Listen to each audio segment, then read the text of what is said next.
There is the Africa of our imagination.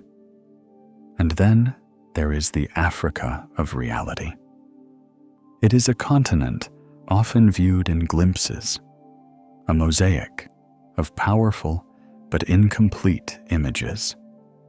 The silhouette of an acacia tree against a Serengeti sunset, the enduring gaze of the Sphinx, the chaotic energy of a sprawling city. We believe in telling the full, intricate story of our world. And if you do too, we invite you to subscribe to our channel to be notified of all our future stories. And the story of this particular continent is perhaps the most epic of all. A narrative written not over centuries, but over eons, in the language of geology, climate, and evolution. It is a story of a landmass so vast it warps our very perception of the planet. A place where the slow-motion ballet of tectonics is actively tearing the Earth apart, forging new mountains and future oceans. This is a journey that will take us from the oldest desert on Earth to the deepest river, from the highest freestanding mountain to the largest green canyon. We will uncover the secrets of a past so deep it contains the very origins of our own species, and explore ecosystems so unique they are like separate worlds of evolution, governed by their own ancient rules. To truly understand this world, we must first abandon the simplified images we hold in our minds, the neat outlines on a familiar map, and prepare to grasp a scale that defies our everyday perception. When we try to conjure an image of Africa, our minds often fall short of its true immensity. A failure of imagination shaped by the deceptive flatness of the maps we have grown up with. The continent is a titan of geography, the second largest on our planet. A sprawling landmass of staggering proportions that defies easy comprehension. It stretches across more than 30 million square kilometers, a figure that translates to roughly 11.7 million square miles, a domain so vast it fundamentally challenges our sense of scale. This is not just a large piece of land. It is a world unto itself, a stage for some of the grandest dramas of nature and human history. To give this expanse some true perspective, consider the land masses of other global powers. One could take the entirety of China, with its sweeping plains and high plateaus, and place it comfortably within Africa's borders.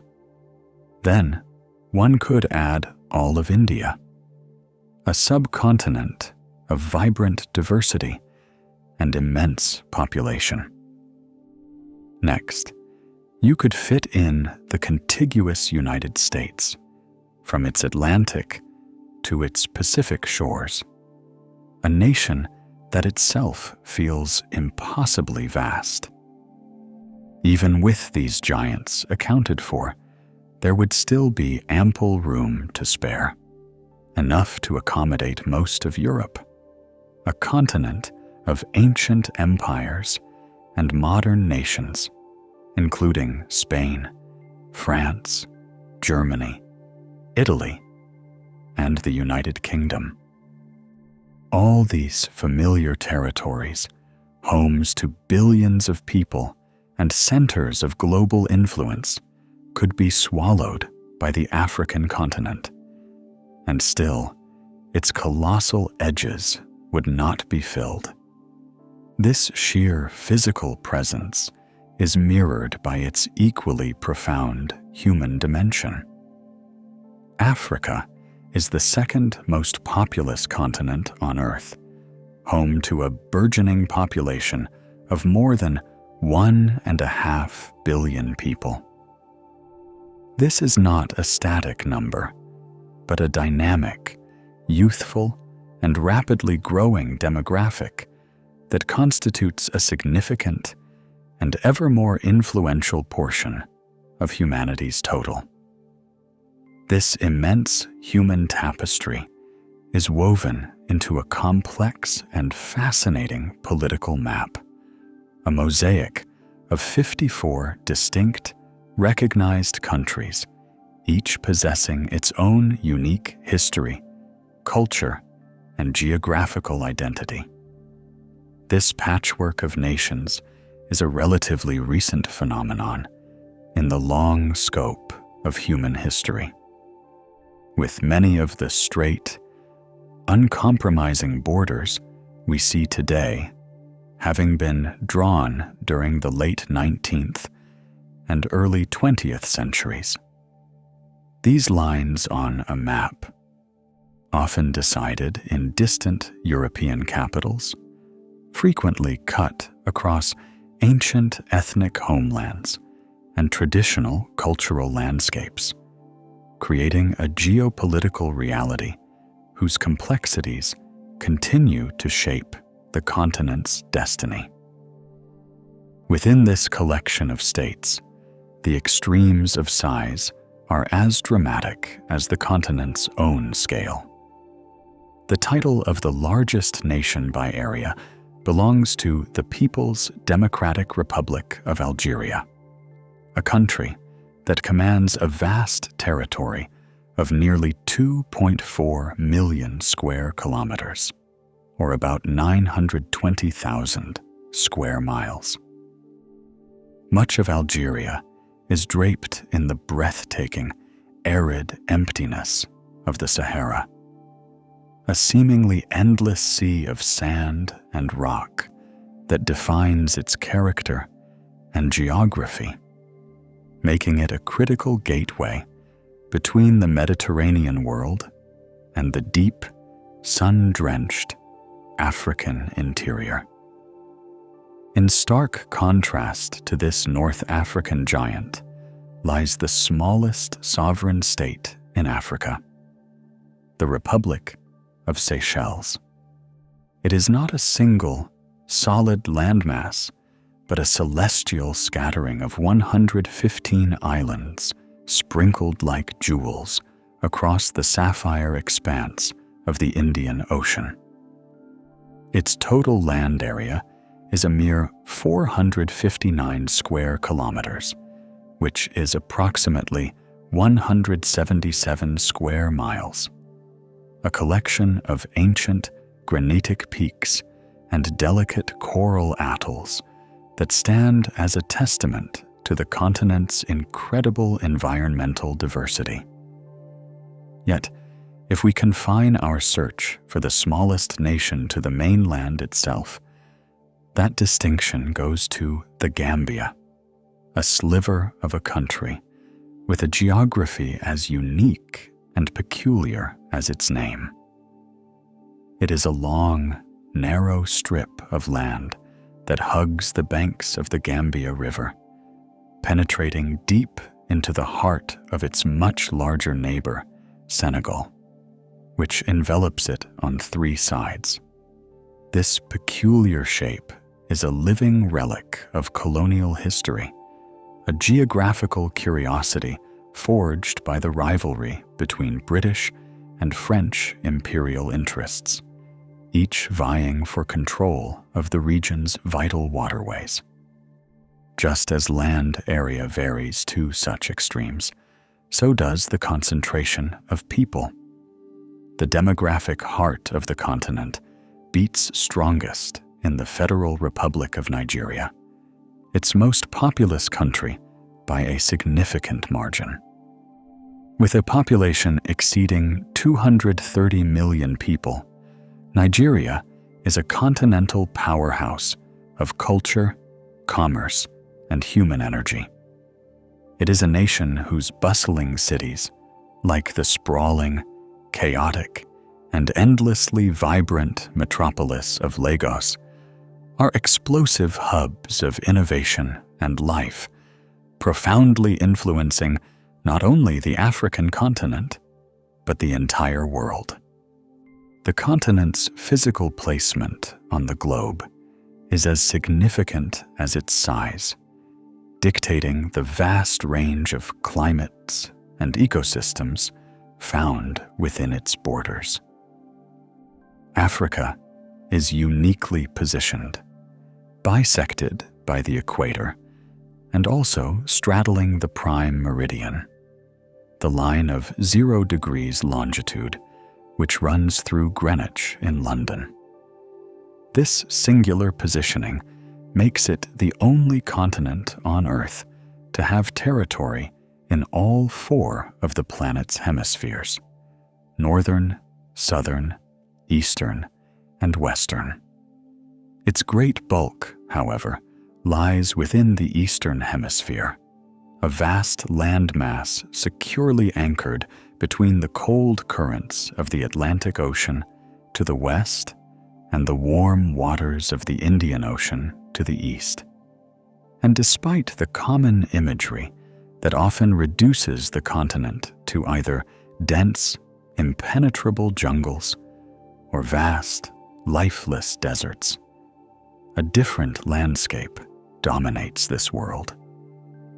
More than half of Africa, a staggering portion of its surface, is a realm of open space, covered by sweeping grasslands and savanna.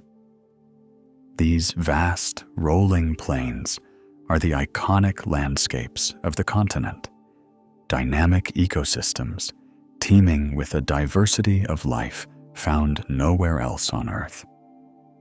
It is a golden sea of grass that stretches to the horizon, dotted with the flat-topped silhouettes of acacia trees and sculpted by the timeless, elemental rhythms of sun, soil, and seasonal rain.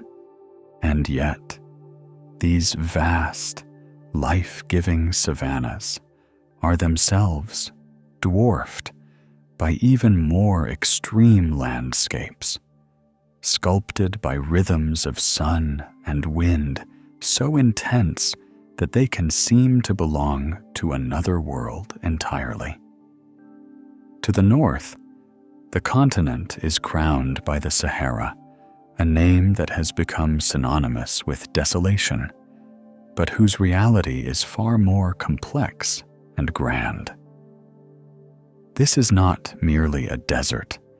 It is the largest hot desert on the entire planet, a realm of hyper-aridity and staggering heat that covers an area of over 9 million square kilometers, or 3.5 million square miles.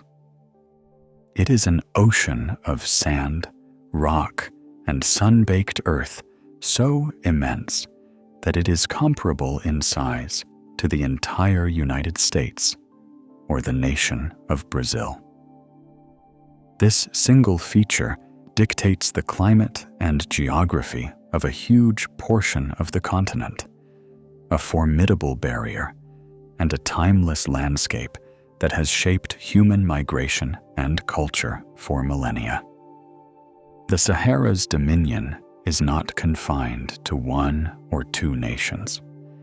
It is a transnational empire of sand, stretching its searing influence across 11 African countries.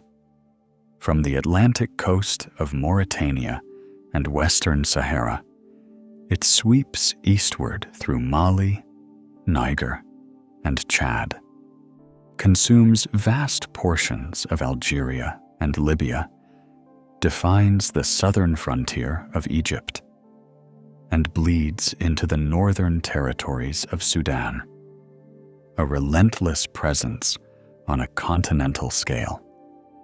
But the Sahara we see today, with its iconic rolling dunes and barren plateaus, is a relatively recent phenomenon in the deep time of geology. This landscape of extremes conceals a secret, a ghost of a greener past.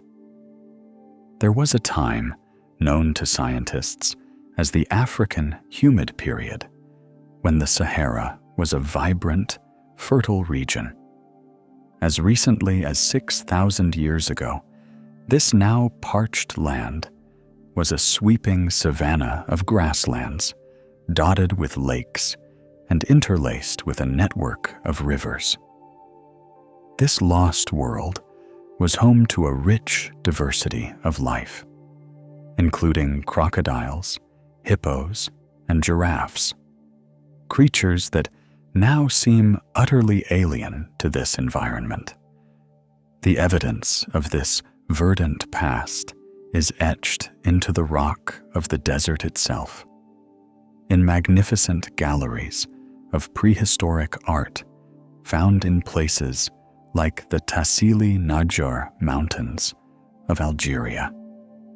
These ancient paintings and engravings depict a world of hunters pursuing game, of cattle grazing on lush pastures, a powerful testament to the profound climatic shifts that our planet can undergo. This dramatic transformation from paradise to desert was driven by subtle changes in the Earth's orbit. A cyclical wobble that altered the pattern of African monsoons, slowly starving the region of rain and turning the green Sahara into the golden desert we know today. While the Sahara's history is one of dramatic change, the continent is also home to a desert of immense and unwavering antiquity. Along the southwestern coast, stretching for more than 2,000 kilometers, or about 1,240 miles, lies the Namib. This is widely considered to be the oldest desert in the world, a place that has endured arid or semi-arid conditions for at least 55 million years. Its age has given rise to a unique and starkly beautiful landscape, famed for its towering, rust-red sand dunes, some of the highest on Earth, which march relentlessly towards the sea. Here, the desert meets the cold embrace of the Atlantic Ocean, creating a desolate and hauntingly beautiful shoreline known as the Skeleton Coast, where the rusted hulks of wrecked ships lie partially buried in the sand, consumed by the ceaseless wind. The Namib's incredible longevity is the result of a persistent climatic engine. The cold, northward-flowing Benguela Current in the Atlantic, which cools the air above it and prevents the formation of rain clouds, creating a perpetual state of dryness. In this ancient land, life has adapted in remarkable ways, with unique species of plants and animals surviving on the moisture carried in by the coastal fog. But even on this continent of colossal deserts, water carves paths of life with an unmatched power and persistence. Foremost among these lifelines is the Nile River, a waterway so legendary it is woven into the very fabric of human civilization. For millennia, it has been considered the longest river in the world, a title it holds with a majestic flow that covers a staggering distance of 6,852 kilometers, or 4,258 miles, from its distant sources to its final destination in the Mediterranean Sea. The Nile is not the property of a single nation, but a shared artery of life, passing through or along the border of 11 different countries, a testament to its continental significance. Its great length is fed by two distinct and mighty tributaries, each with its own character and rhythm. The White Nile, its longer branch, has its source in the Great Lakes region of Central Africa, flowing steadily north from the vast expanse of Lake Victoria, providing a constant, reliable volume of water throughout the year. But the true spirit of the river, the source of its legendary fertility, comes from the Blue Nile, which surges from the highlands of Ethiopia, beginning its journey at Lake Tana. It is the Blue Nile that carries the rich, dark silt from the volcanic highlands. And it is this tributary that swells with the summer monsoons, producing the dramatic annual flood that for thousands of years deposited a fresh layer of fertile soil along the river's banks, making agriculture, and thus civilization, possible in the Egyptian desert. While the Nile is defined by its length, Africa's other great river, the Congo, is a beast of pure, untamed power. It is the deepest river in the world, a muscular, turbulent force of nature whose depths in its lower reaches plunge to an astonishing 220 meters, which is roughly 720 feet. This incredible depth, combined with its immense volume of water, second only to the Amazon, makes it one of the most powerful rivers on the planet. It carves a great, curving path through the heart of the Congo Basin, the world's second largest tropical rainforest, a verdant world of immense biodiversity that the river both sustains and drains. Following these two giants is the continent's third longest river, the Niger. This waterway is famed for its unusual, boomerang-shaped course, a geographical puzzle that mystified European explorers for centuries. Rising in the highlands of Guinea, not far from the Atlantic coast, it flows not towards the nearby sea, but inland, northeast, into the arid Sahel region of Mali, before making a sharp right turn to flow southeast through Niger and Nigeria, finally emptying into the Gulf of Guinea. This strange journey creates the life-giving Inner Niger Delta in Mali, a vast area of wetlands and lakes that blossoms in the midst of a semi-desert landscape. The continent's water does not only flow, it also falls with spectacular grandeur.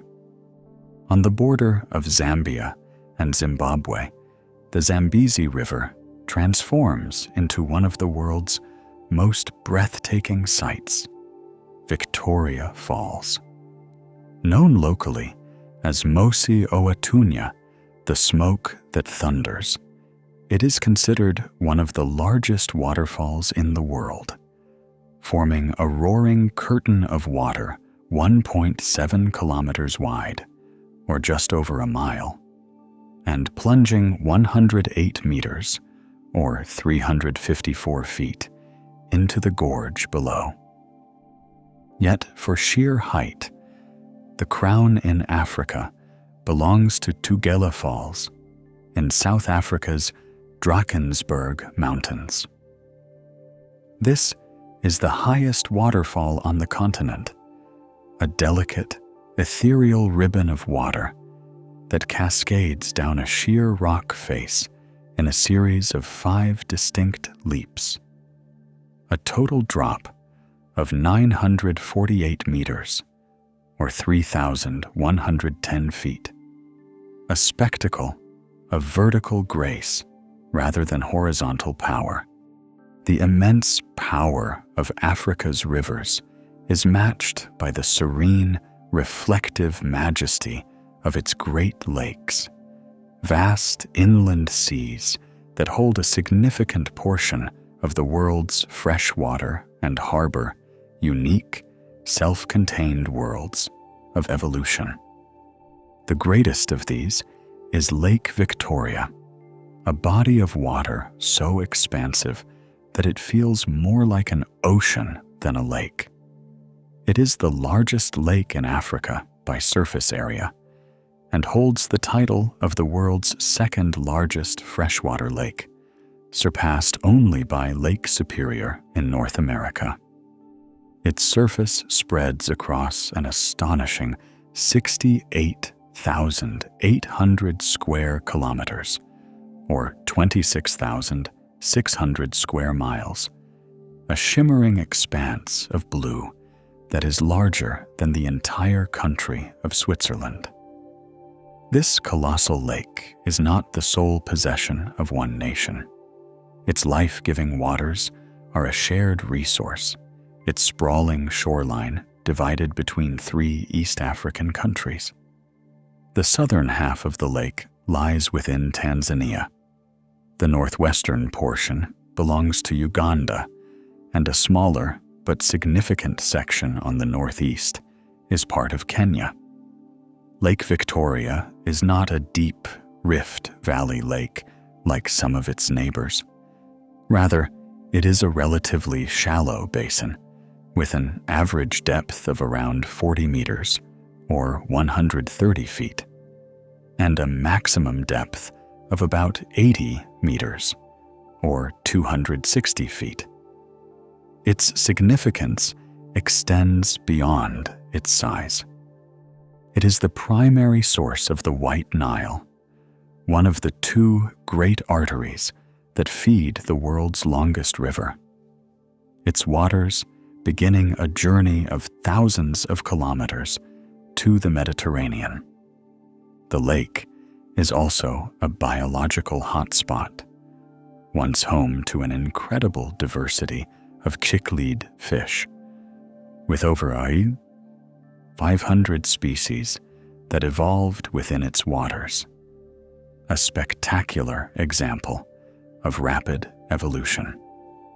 Tragically, this unique ecosystem has been under severe threat in recent decades due to the introduction of the invasive Nile perch, a large predatory fish that has driven many of the native cichlid species to extinction. In stark contrast to the enduring vastness of Lake Victoria is the tragic story of Lake Chad, a body of water that serves as a poignant and alarming symbol of environmental change. Located in the Sahel region, where the Sahara Desert bleeds into the sub-Saharan savanna, Lake Chad was once one of the largest and most important freshwater lakes in all of Africa. In the 1960s, it covered an area of more than 25,000 square kilometers, or about 9,700 square miles. A vital oasis providing water and livelihoods for millions of people in the 4 countries that share its basin: Chad, Cameroon, Niger, and Nigeria. However, in the years since, the lake has undergone a catastrophic decline, shrinking by as much as 90% of its former size. This dramatic disappearance is the result of a devastating combination of factors. Persistent, decades-long droughts, driven by regional climate change, have drastically reduced the rainfall that feeds the rivers flowing into the lake, particularly the Chari River. its main source. At the same time, the pressures of a rapidly growing human population have led to a massive increase in the amount of water being diverted from these rivers for irrigation and other uses. The result is a shadow of a lake, a patchwork of shallow pools and marshlands where a great inland sea once stood. A stark and visible warning of the fragility of even the largest ecosystems in the face of climatic shifts and unsustainable human activity. From the vast horizontal plains of its lakes and deserts, the African continent rises to spectacular vertical heights. Dominating the skyline of East Africa is the colossal form of Mount Kilimanjaro, a name that evokes images of adventure and the breathtaking beauty of the natural world. Situated in northern Tanzania, this is the highest mountain in Africa, its ice-capped summit, Kibo, reaching an elevation of 5,895 meters, or 19,341 feet, above sea level. This majestic peak is not only Africa's highest point, but also holds the unique distinction of being the world's tallest freestanding mountain. Unlike peaks such as Mount Everest, which are part of vast mountain ranges like the Himalayas, Kilimanjaro rises in splendid isolation from the surrounding coastal scrubland, its sheer scale and prominence making it a truly awe-inspiring sight. Its immense bulk is the product of volcanic activity, a dormant stratovolcano that has not erupted in modern history but still shows signs of life, with fumaroles emitting gas in the crater at its summit. The mountain is actually composed of 3 distinct volcanic cones, each representing a different stage of its geological history. Shira, the oldest, is now a collapsed caldera, forming a rugged plateau on the western side. Mwenzi, a jagged and craggy peak to the east, is the 3rd highest peak in Africa in its own right. And in the center, the youngest and highest cone, Kibo, rises to its famous, glacier-clad, and deceptively gentle-looking summit. The journey to its peak is a voyage through a series of distinct ecological zones, beginning in the lush rainforests at its base, ascending through heath and moorland, then into a strange, high-altitude alpine desert, and finally onto the Arctic-like conditions of the summit, a microcosm of the world's climates stacked upon a single mountain.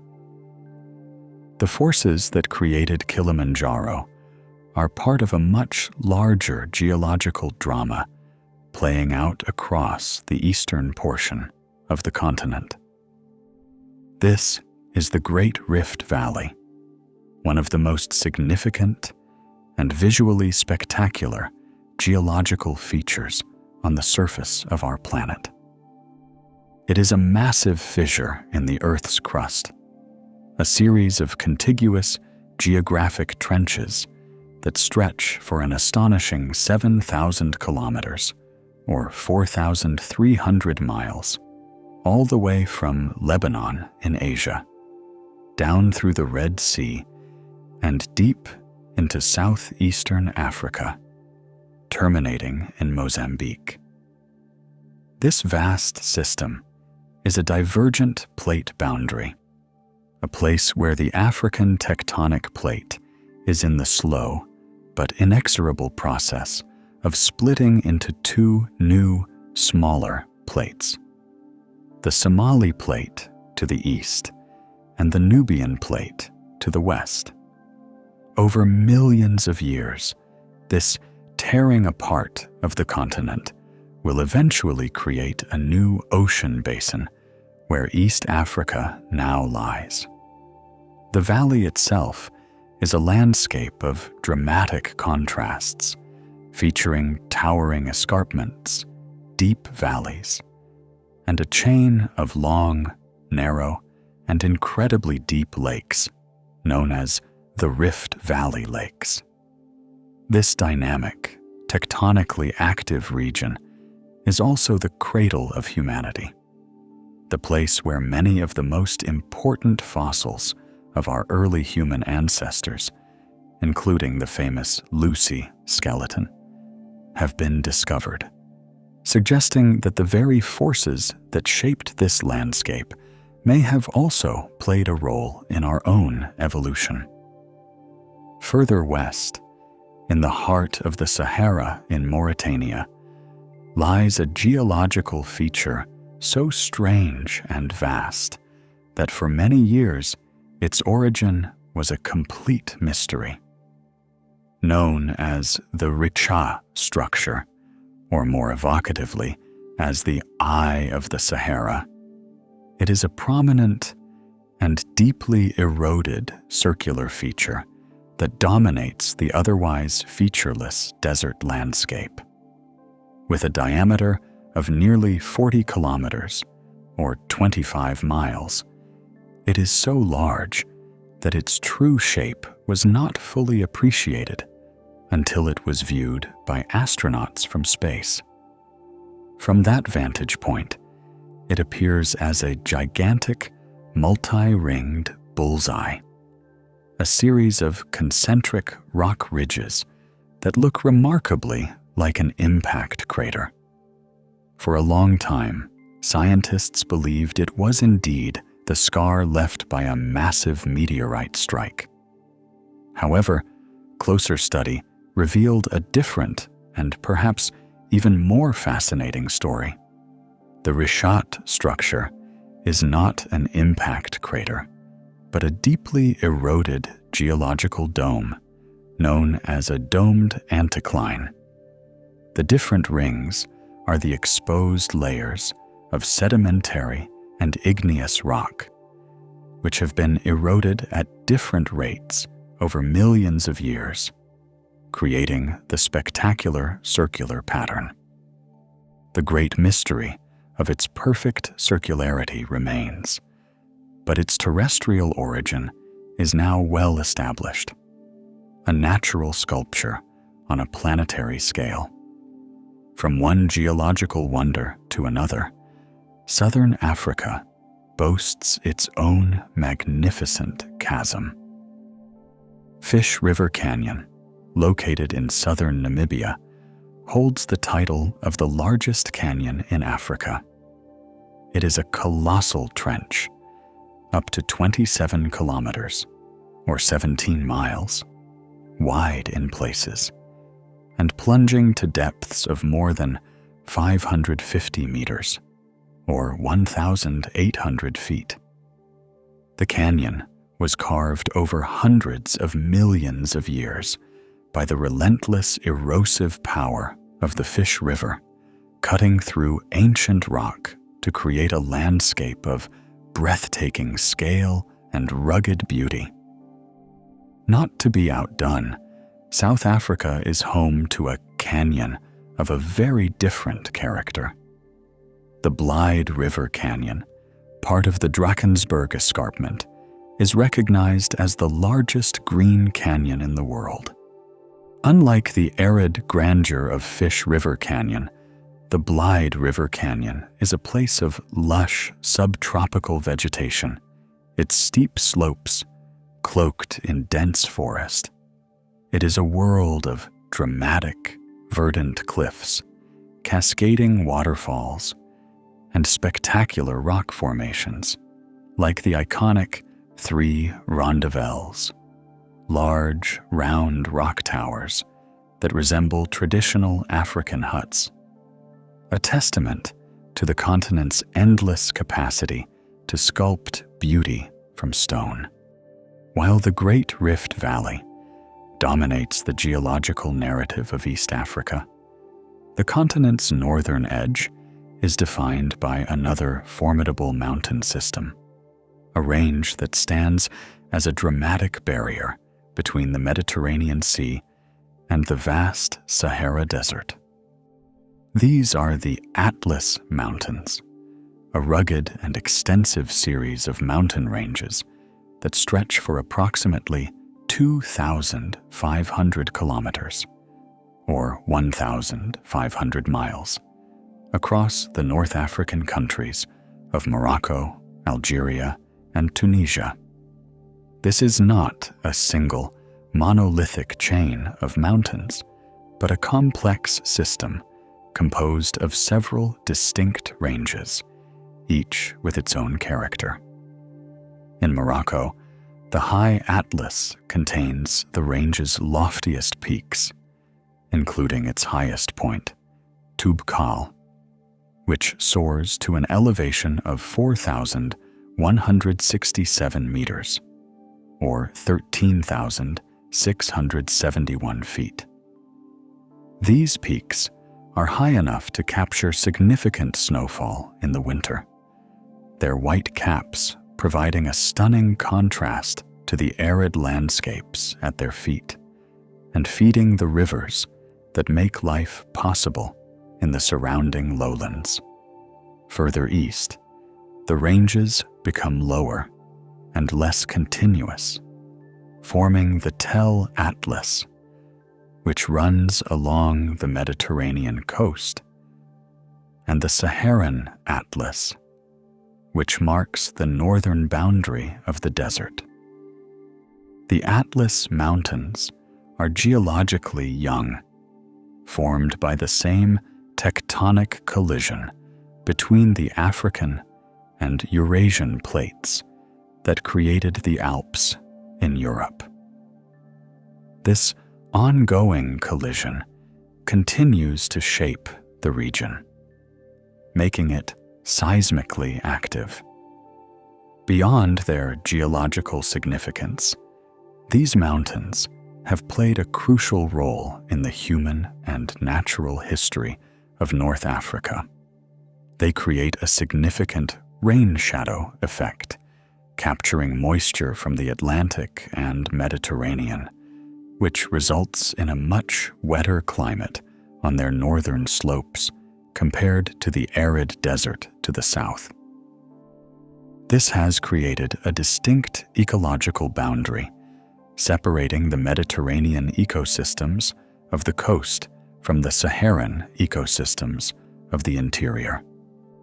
And these mountains have served as a refuge for unique plant and animal species, some of which are more closely related to European species than to those in the rest of Africa.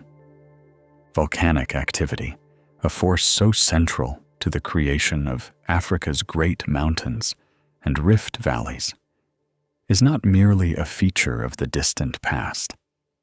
It is a powerful and ongoing process that continues to shape the continent's landscape. One of the most potent examples of this restlessness can be found on the coast of the Gulf of Guinea, in the nation of Cameroon.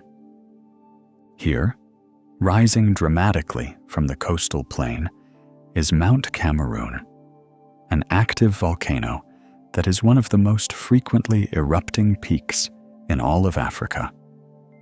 Known locally as Mongo Ma Ndemi, or Mountain of Greatness, it is the highest peak in West and Central Africa, reaching an altitude of 4,095 meters, or 13,435 feet.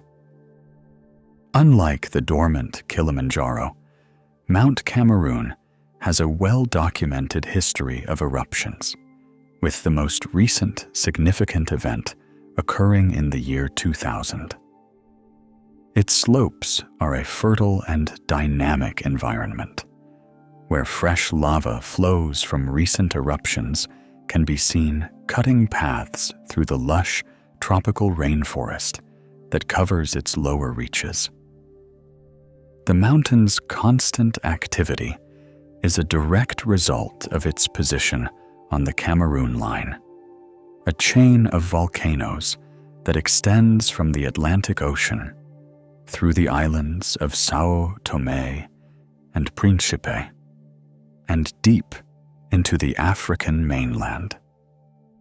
This geological fault line is a zone of weakness in the Earth's crust, allowing magma to periodically force its way to the surface, creating a landscape that is in a perpetual state of creation and renewal. Off the southeastern coast of the mainland lies a world so unique it is often referred to as the eighth continent. This is the island of Madagascar, a landmass of immense size and unparalleled biological distinctiveness. It is the largest island in Africa and the fourth largest island in the entire world, surpassed only by Greenland, New Guinea, and Borneo. Its land area is vast, covering nearly 590,000 square kilometers, or 227,000 square miles, making it larger than the country of France. But Madagascar's significance lies not just in its size, but in its isolation.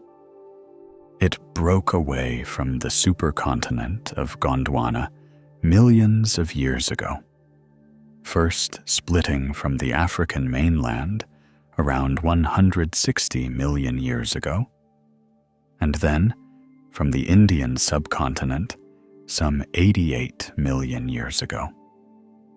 This long period of solitary evolution, in a state of complete geographical isolation, has allowed its flora and fauna to follow a unique and extraordinary evolutionary path. The result is an ecosystem unlike any other on Earth, a living laboratory of evolution where the rules of life have played out in a different way. This long separation has led to an incredible level of endemism, meaning that the majority of its species are found nowhere else. It is a land of otherworldly baobab trees, of sprawling and spiny octopus trees in its unique desert, and it is the exclusive home of the world's entire wild lemur population, a diverse group of primates that are a signature of the island's evolutionary heritage. The island's landscapes are as varied as its wildlife, ranging from the lush rainforests of the east coast to the dry, deciduous forests of the west, and the unique, spiny forests of the south, all of which are under severe threat from deforestation and habitat loss, making Madagascar one of the world's most critical conservation priorities. Returning to the mainland, in the far southwest corner of the continent, lies a botanical kingdom of astonishing richness and density, a place recognized as one of the world's great biodiversity hotspots. This is the Cape Floral region, located in the Western Cape province of South Africa. Despite its relatively small size, covering less than 90,000 square kilometers, or 35,000 square miles, this region boasts the highest concentration of different plant species anywhere on the planet. It is home to nearly 9,000 species of vascular plants, an incredible number for such a limited area, and a staggering 69% of these species are endemic, found nowhere else on Earth. The dominant vegetation type is known as fynbos, a scrubland characterized by its hardy, fine-leafed shrubs, which thrive in the region's nutrient-poor soils and Mediterranean climate of wet winters and hot, dry summers. The sheer diversity is breathtaking, with an explosion of proteas, ericas, and restios creating a tapestry of color and form. This incredible botanical wealth is a product of the region's complex and varied topography, with its folded mountains and coastal plains creating a multitude of microclimates and habitats that have allowed for this spectacular evolutionary radiation of plant life. The region is so significant that it has been designated as one of the world's 6 floral kingdoms, the smallest, but by far the richest of them all. The extreme endemism we see in the Cape Floral region and Madagascar is a recurring theme across Africa, a continent that serves as a sanctuary for a remarkable proportion of the world's wildlife. This is particularly true for its megafauna, the large and charismatic animals that have become symbols of the African wilderness. Africa is the last place on Earth that supports a vast and diverse assemblage of large mammals, a legacy of the Pleistocene epoch that has been lost on other continents. It is here that one can find the largest land animal, the African elephant, the tallest, the giraffe, and the fastest, the cheetah. This is a direct result of the co-evolutionary dance between these large animals and early humans. While the arrival of modern humans on other continents often coincided with mass extinctions of large animals, in Africa, the megafauna had millions of years to adapt alongside our hominid ancestors, developing the survival strategies needed to coexist with a highly intelligent and effective predator. This long and shared history has allowed for the survival of an iconic cast of creatures that includes rhinos, hippos, gorillas, zebras, and wildebeest, all of which contribute to the continent's status as the world's premier destination for wildlife viewing, a living museum of the planet's recent evolutionary past. The geographical isolation that defines island life often breeds political and territorial complexity. Africa's political map includes 16 landlocked countries, nations without direct access to the sea, which presents significant economic and logistical challenges, as they must rely on their neighbors for access to global maritime trade. But perhaps the most extreme example of being landlocked is found in southern Africa. Here, the nation of Lesotho presents a unique geographical situation. It is an enclaved country, a sovereign state that is entirely and completely surrounded by the territory of a single other country, in this case, the Republic of South Africa. This makes it one of only 3 such enclaved countries in the world, along with San Marino and Vatican City in Italy. Its mountainous terrain, which has earned it the nickname the Kingdom in the Sky, has historically provided a natural fortress, allowing its people, the Basotho, to maintain their independence and cultural identity in a region often dominated by larger powers. From the heart of the continent, we turn to its geographical extremities. The southernmost point of the African continent is not, as is commonly believed, the famous Cape of Good Hope, but a less dramatic, yet more significant headland, 170 kilometers, or about 105 miles, to its southeast. This point is Cape Agulhas, whose name, given by Portuguese navigators, means Cape of Needles, a reference to the fact that here the compass needle showed no deviation between true north and magnetic north in the 15th century.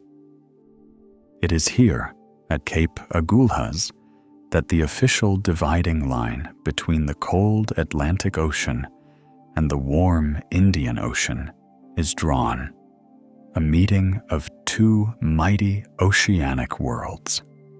At the opposite end of the continent's east-west axis, the most westerly point is located on the Cap Vert Peninsula in Senegal. This rocky finger of land juts out into the Atlantic Ocean, and at its tip lies the bustling and vibrant city of Dakar, the capital of Senegal. Its strategic position has made it an important center for transatlantic trade and travel for centuries. A final farewell to Africa for those heading west, and a first welcome for those arriving from the Americas. Beyond the vast savannas and iconic deserts, the heart of Africa beats to the rhythm of a different, more ancient, and far denser ecosystem. This is the Congo Basin, a colossal expanse of humid, tropical rainforest that is second in size only to the Amazon rainforest in South America. It is a world of staggering biodiversity, a sprawling, verdant kingdom that covers an area of roughly 3.7 million square kilometers, or 1.4 million square miles. This immense forest is drained by the powerful Congo River and its myriad tributaries, forming a life-sustaining network that stretches across 6 countries: Cameroon, the Central African Republic, the Democratic Republic of the Congo, the Republic of the Congo, Equatorial Guinea, and Gabon. The Congo Basin is often referred to as one of the planet's lungs, playing a critical role in regulating the global climate by absorbing vast quantities of carbon dioxide from the atmosphere and storing it in its dense vegetation and soils. The forest is a multi-layered world, with a towering canopy that can reach heights of over 45 meters, or 150 feet, creating a shaded, humid world on the forest floor below. This complex environment is home to an astonishing array of life, including an estimated 10,000 species of tropical plants, 1,000 species of birds, and over 400 species of mammals. It is one of the last remaining strongholds for iconic and endangered species such as forest elephants, lowland gorillas, chimpanzees, and bonobos, our closest living relatives in the animal kingdom. The human presence in the basin is also ancient and diverse, with hundreds of distinct ethnic groups, including the indigenous forest peoples, whose cultures and livelihoods are intricately and deeply connected to the health and survival of this vital ecosystem. From the dense, humid heart of the continent, we travel north, back to the lifeblood of the desert, the Nile River. After its epic journey of thousands of kilometers through the African interior, the great river finally meets the Mediterranean Sea in a spectacular fashion, fanning out to create the Nile Delta in northern Egypt. This is one of the world's largest river deltas, a vast, triangular tract of fertile alluvial plain that has been built up over millennia by the deposition of rich silt carried by the river from the Ethiopian highlands. The delta stretches for approximately 240 kilometers, or 150 miles, along the Mediterranean coastline and extends about 160 kilometers, or 100 miles, from north to south. This incredibly fertile region, in stark contrast to the barren desert that surrounds it, has been the agricultural heartland of Egypt for more than 5,000 years, the cradle of one of the world's most ancient and enduring civilizations. Today, the delta remains intensely cultivated and is one of the most densely populated agricultural areas in the world, home to more than half of Egypt's population. However, this ancient cradle of life is facing modern threats. The construction of the Aswan High Dam in the 1960s, while providing crucial hydroelectric power and controlling the river's once unpredictable floods, has also trapped the flow of nutrient-rich silt that once replenished the delta's soil. This, combined with the rising sea levels associated with global climate change, is leading to coastal erosion, soil salinization, and the gradual sinking of the delta, posing a serious threat to the future of this historically vital region. Moving eastward, we encounter a part of Africa with a distinct and dramatic geography, a region known as the Horn of Africa. This large peninsula, which juts out into the Arabian Sea and lies along the southern side of the Gulf of Aden, is named for its resemblance on the map to a rhinoceros horn. It is home to the countries of Djibouti, Eritrea, Ethiopia, and Somalia. This is a region defined by its arid and mountainous landscapes, and it is recognized as one of the most drought-prone and food-insecure regions in the world. Its climate is dominated by the unpredictable and often sparse rainfall of the monsoon systems of the Indian Ocean, and for centuries, its people have developed resilient pastoralist and agricultural traditions to cope with this inherent climatic variability.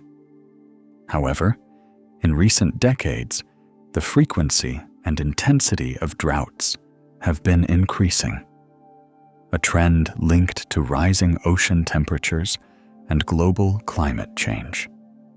These prolonged periods of failed rains have had devastating consequences, leading to widespread crop failure, loss of livestock, and severe humanitarian crises, highlighting the extreme vulnerability of this region to the shifting patterns of our planet's climate. Off the coast of this arid horn, within the warm, saline waters of the Red Sea, lies a remote and little-known archipelago that belongs to the nation of Eritrea. This is the Dahlak Archipelago, a scattered collection of over 200 islands, although only a few of them are permanently inhabited.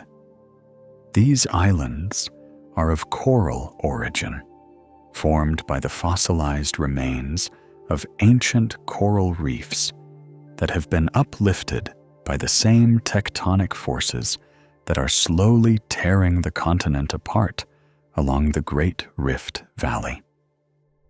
The islands are generally flat, arid, and sparsely vegetated, but their true treasure lies beneath the waves.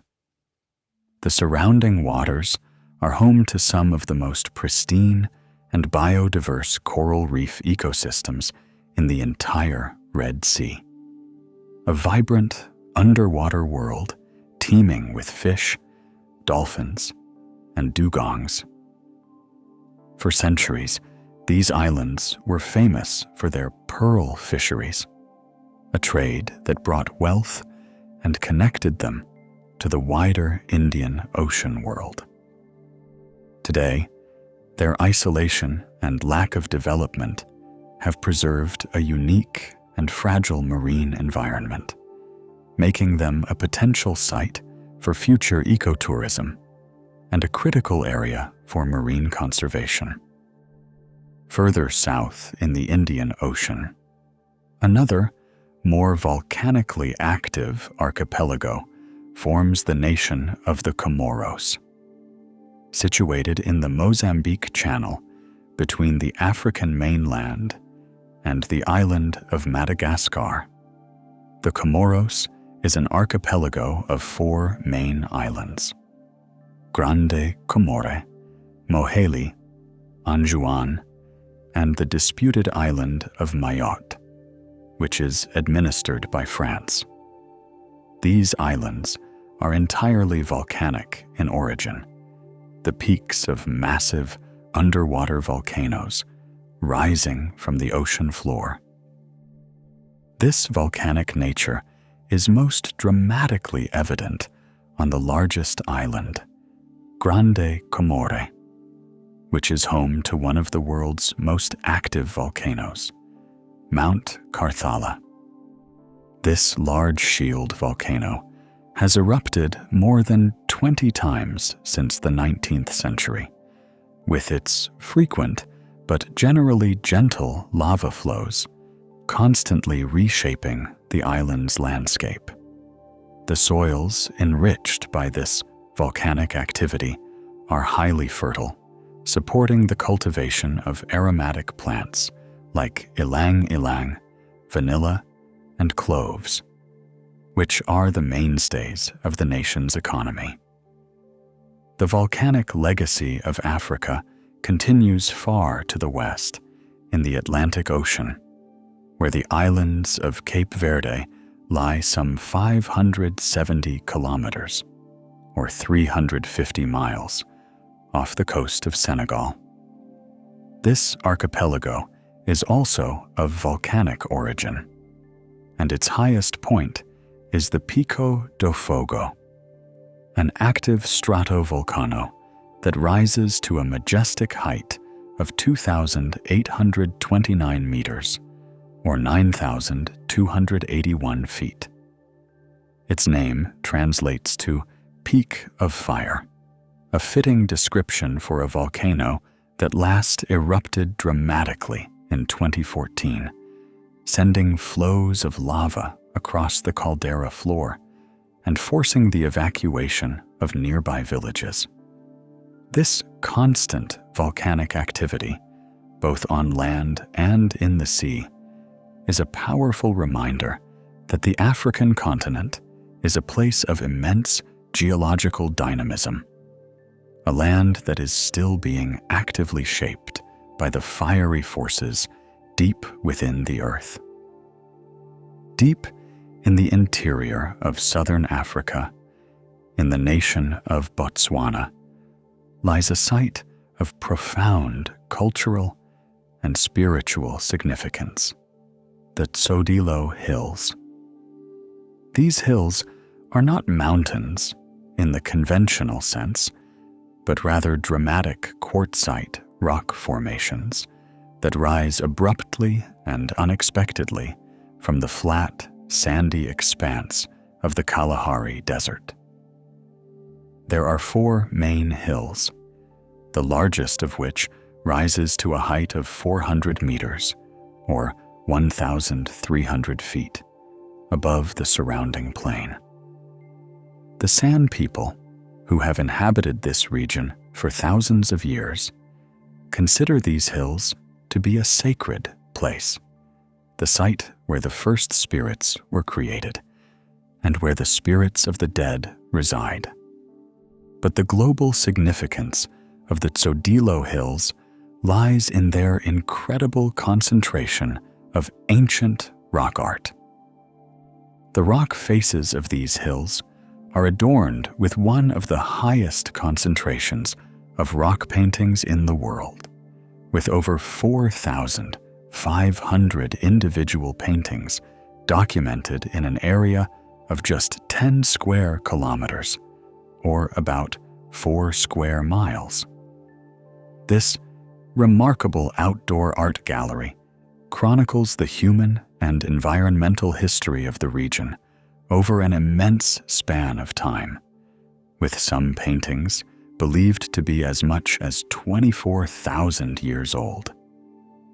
The art depicts a rich variety of subjects, from geometric designs to stunningly detailed portrayals of animals like eland, giraffes, and rhinos, providing a priceless window into the beliefs, rituals, and daily lives of the ancient peoples of the Kalahari. In recognition of this unique cultural legacy, the Tsodilo Hills were declared a UNESCO World Heritage Site in 2001. In a modern effort to combat the relentless advance of the desert, a monumental project is taking root across the continent. This is the Great Green Wall, one of the most ambitious and inspiring environmental initiatives of our time. The project aims to create a massive belt of trees, vegetation, and restored landscapes stretching 8,000 kilometers, or 5,000 miles, across the entire width of Africa.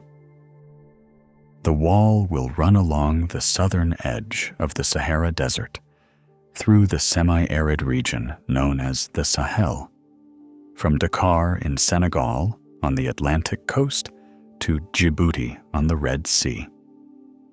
The primary goal is to combat the pervasive problem of desertification, the process by which fertile land becomes desert, a phenomenon driven by a combination of climate change and unsustainable land use practices.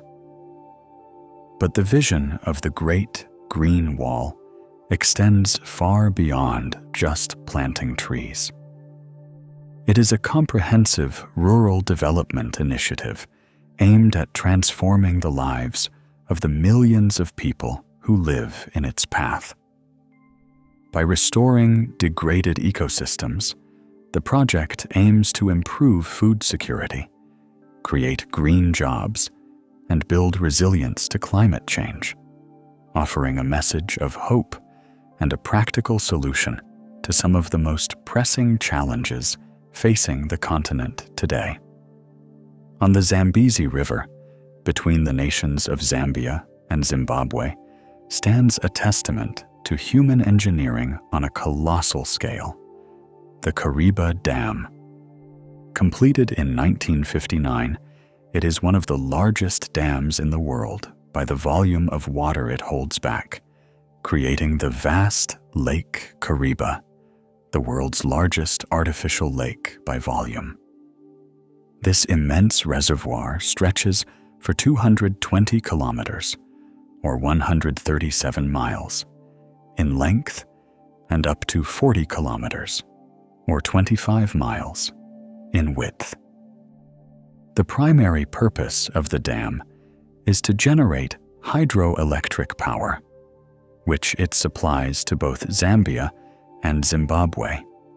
But it has also created a thriving local fishing industry based on the kapenta fish, which were introduced into the lake. However, the dam's construction was also controversial, as it required the forced resettlement of some 57,000 Tonga people who lived along the river, and it profoundly altered the downstream ecosystem of the Zambezi, demonstrating the complex trade-offs that often accompany such massive development projects. Beneath its diverse landscapes, the African continent holds a staggering wealth of natural resources. It is estimated to possess approximately 30% of the Earth's remaining mineral resources, a vast and largely untapped treasure trove that includes a wide array of precious metals, industrial minerals, and fossil fuels. This immense geological endowment represents both a huge opportunity for economic development and a significant challenge, as the struggle to control and benefit from these resources has often been a source of conflict and inequality, a phenomenon sometimes referred to as the resource curse.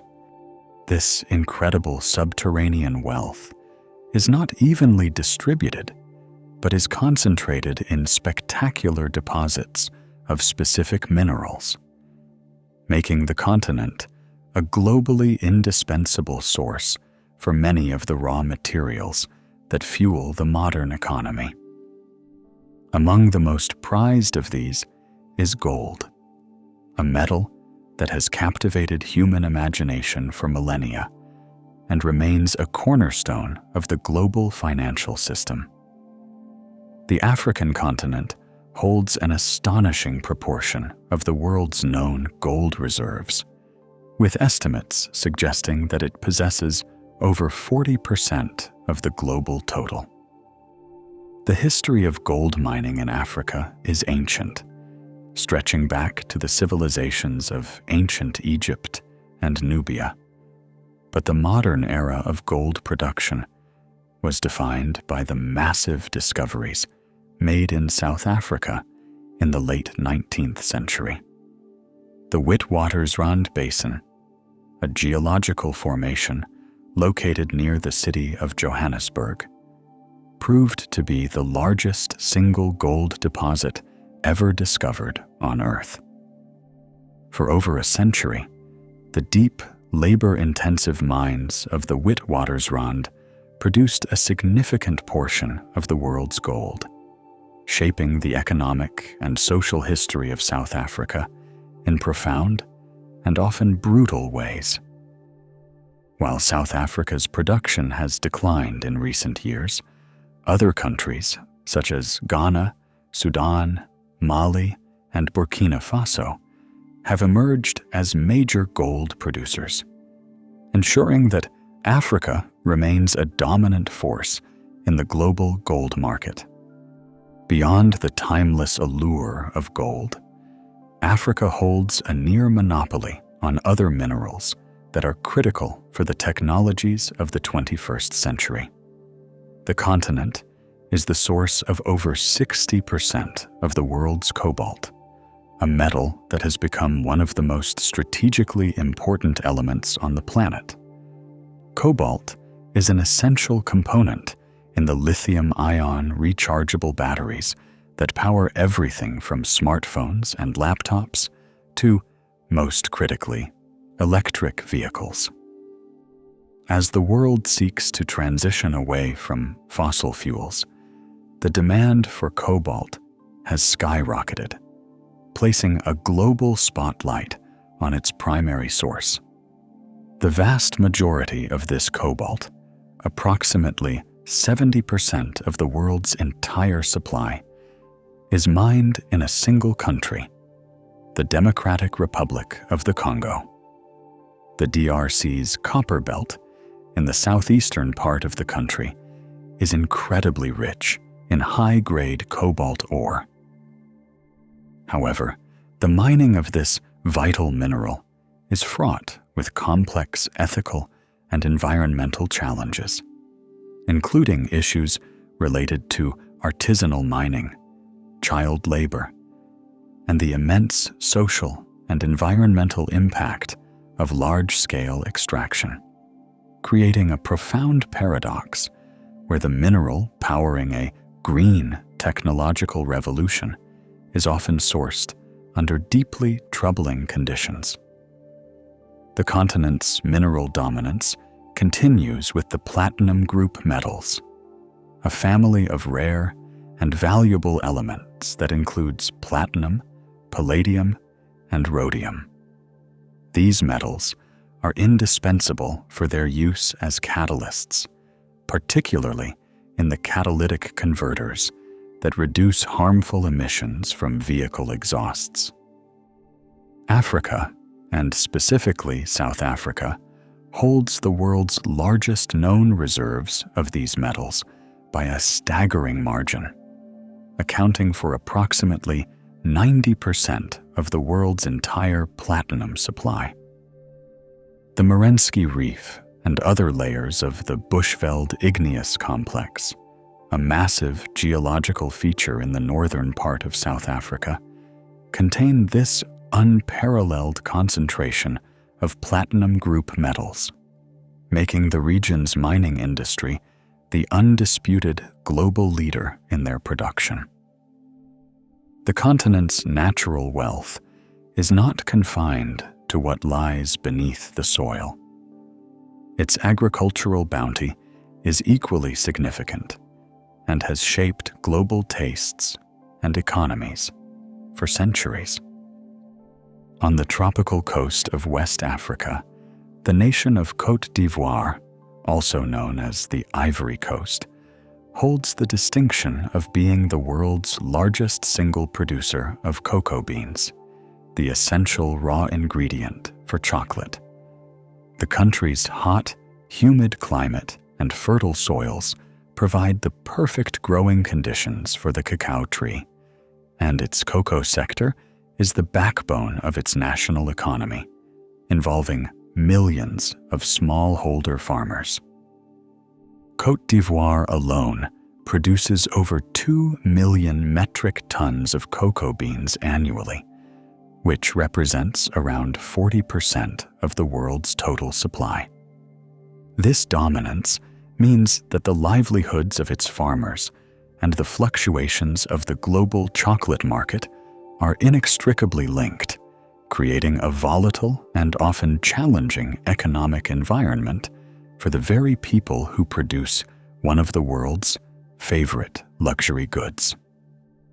From the key ingredient in a modern indulgence, we turn to the ancient origin of a global ritual. The highlands of Ethiopia, with their temperate climate and high altitudes, are the recognized birthplace of coffee, specifically the Arabica coffee bean, which is prized for its complex and aromatic flavor. The story of coffee's discovery is steeped in Ethiopian legend, most famously the tale of Kaldi, a 9th century goat herder who noticed his goats became energetic and seemingly danced after eating the bright red berries from a particular shrub. Whether the legend is true or not, it points to the deep cultural roots of coffee in Ethiopia. For centuries, coffee has been a central part of Ethiopian social and cultural life, most notably in the traditional coffee ceremony, a long and elaborate ritual of roasting, grinding, and brewing the beans that is a cornerstone of hospitality. From these Ethiopian origins, the cultivation and consumption of coffee spread to the Arabian Peninsula, and then, over the centuries, to the rest of the world, becoming the globally consumed beverage it is today. Ethiopia remains a major producer of high-quality Arabica coffee, and its beans are sought after by connoisseurs for their unique and diverse flavor profiles, which vary dramatically depending on the specific region where they are grown. This deep history of cultivation is mirrored by the continent's profound role in the story of humanity itself. Africa is not just a place of immense geographical and biological diversity. It is the very wellspring of our species. A wealth of paleontological and archaeological evidence overwhelmingly confirms that the world's earliest human remains have been found here, earning it the rightfully deserved name of the cradle of humankind. The Great Rift Valley, in particular, has proven to be a treasure trove of hominid fossils, the preserved remains of our ancient ancestors who took the first evolutionary steps towards becoming human. Sites in Ethiopia, Kenya, Tanzania, and South Africa have yielded a remarkable collection of fossils that chronicle the key stages of human evolution, from the emergence of bipedalism to the development of tool use and the growth of the brain. This long and unbroken record of our lineage, stretching back millions of years, demonstrates that for the vast majority of our evolutionary history, Africa was the only stage upon which the human drama played out. It was from here that modern humans, Homo sapiens, eventually migrated outwards to populate the rest of the planet, meaning that every person alive today can trace their ultimate ancestry back to this continent. Among the thousands of fossils that tell this incredible story, one individual stands out as a global icon of human origins. This is the famous Lucy fossil, the remarkably complete skeleton of an early hominid that was discovered in the Afar region of Ethiopia in 1974. Lucy belonged to the species Australopithecus afarensis, and she lived approximately 3.2 million years ago. The discovery was revolutionary because her skeleton, which was about 40% complete, included crucial bones from the pelvis and legs, which provided unequivocal proof that she walked upright.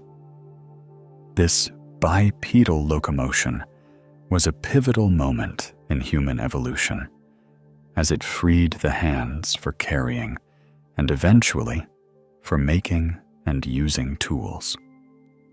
Lucy, who stood just over 1 meter, or about 3.5 feet, tall, became a household name, a tangible and relatable link to our deep ancestral past, and her discovery fundamentally reshaped our understanding of the human family tree. From the ancient past, we leap to the bustling present. The largest city on the African continent is Lagos, the commercial and cultural heart of Nigeria. While not the official capital, Lagos is a sprawling, dynamic, and relentlessly energetic megacity, with a metropolitan area population estimated to be over 20 million people, making it one of the largest cities in the world. It is a place of stark contrasts, a city of immense wealth and creativity, existing alongside extreme poverty and infrastructural challenges. Its economy is larger than that of many African countries, and it is a major financial center for the continent, as well as a global hub for music, fashion, and the prolific Nigerian film industry known as Nollywood. The city's rapid, often chaotic growth is a powerful symbol of the broader trend of urbanization that is transforming the African continent. Despite this rapid shift towards urban living, the economic reality for most Africans remains rooted in the land. The agricultural sector continues to be the largest employer on the continent, with the majority of Africans, around 60%, working in farming. Most of these are smallholder farmers, cultivating small plots of land to feed their families and sell surplus produce in local markets. This reliance on agriculture makes a large portion of the population highly vulnerable to the impacts of climate change, such as drought and unpredictable weather patterns, making the development of sustainable and resilient agricultural practices one of the most critical challenges for the continent's future. Finally, when we think of ancient African civilizations, our minds often go directly to the pyramids of Egypt. But the Nile Valley was home to another, equally impressive but less famous pyramid-building culture. In the modern-day nation of Sudan lie the ancient pyramids of Meroe, the heart of the kingdom of Kush, a powerful civilization that ruled the region for centuries. The Meroe pyramids are more numerous than their Egyptian counterparts, though they are smaller and steeper.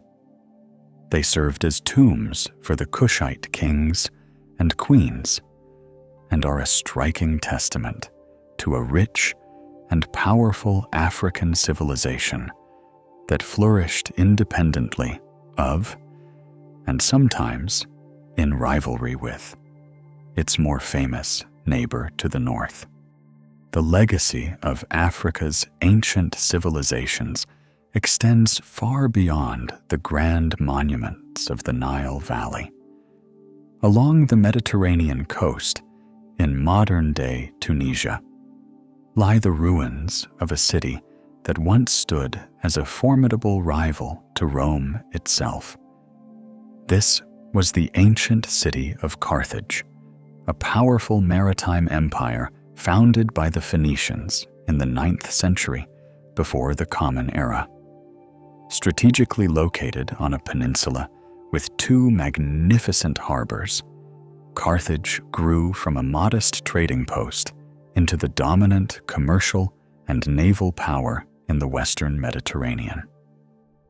Its merchants sailed to the far corners of the known world, and its powerful navy, with its innovative quinquereme warships, controlled the sea lanes.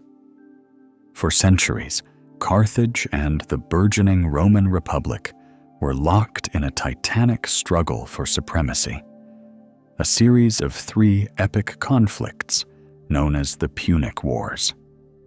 These wars were a clash of titans, featuring brilliant military commanders like the Carthaginian general Hannibal, who famously led his army, complete with war elephants, across the Alps to attack Rome on its own soil.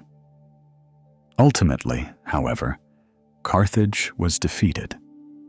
In the final Punic War, the Romans, driven by a desire to eliminate their rival once and for all, laid siege to the city, and after capturing it in 146 before the Common Era, utterly destroyed it, famously sowing the ground with salt to ensure nothing would grow again. Although the Phoenician city was obliterated, the Romans later rebuilt Carthage as a major administrative center for their African province, and the sprawling ruins that can be explored today are a mix of both the Punic and Roman eras, a layered testament to a city that once commanded an empire and dared to challenge the might of Rome. While Carthage commanded the sea lanes of the north, another great center of wealth and knowledge was flourishing deep in the continent's interior, on the edge of the Sahara Desert. This was the legendary city of Timbuktu, located in the modern-day nation of Mali. Situated near the Niger River, Timbuktu's strategic position made it a vital crossroads on the trans-Saharan trade routes, a bustling nexus where caravans of camels carrying salt from the mines in the north met traders bringing gold, ivory, and enslaved people from the south. This lucrative trade made the city fabulously wealthy, and under the great West African empires of Mali and later Songhai, Timbuktu became more than just a commercial hub. It evolved into a world-renowned center of Islamic scholarship and learning. The city was home to several major Islamic universities, most famously the Sankore University, which attracted scholars and students from across the Muslim world. Unlike European universities of the same period, Sankore had no central administration, but was composed of numerous independent schools, each run by a master scholar.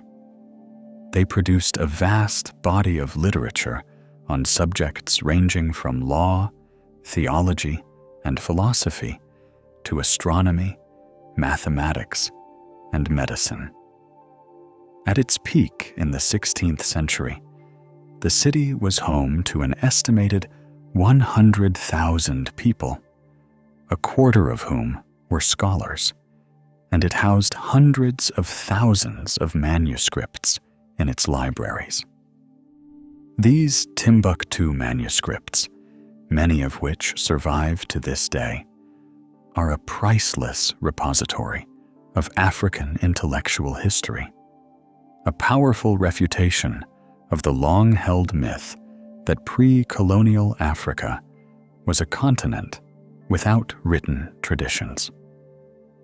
Further south, in the forests of what is now the Republic of Benin, another powerful and highly organized kingdom left behind a legacy of both architectural and political significance.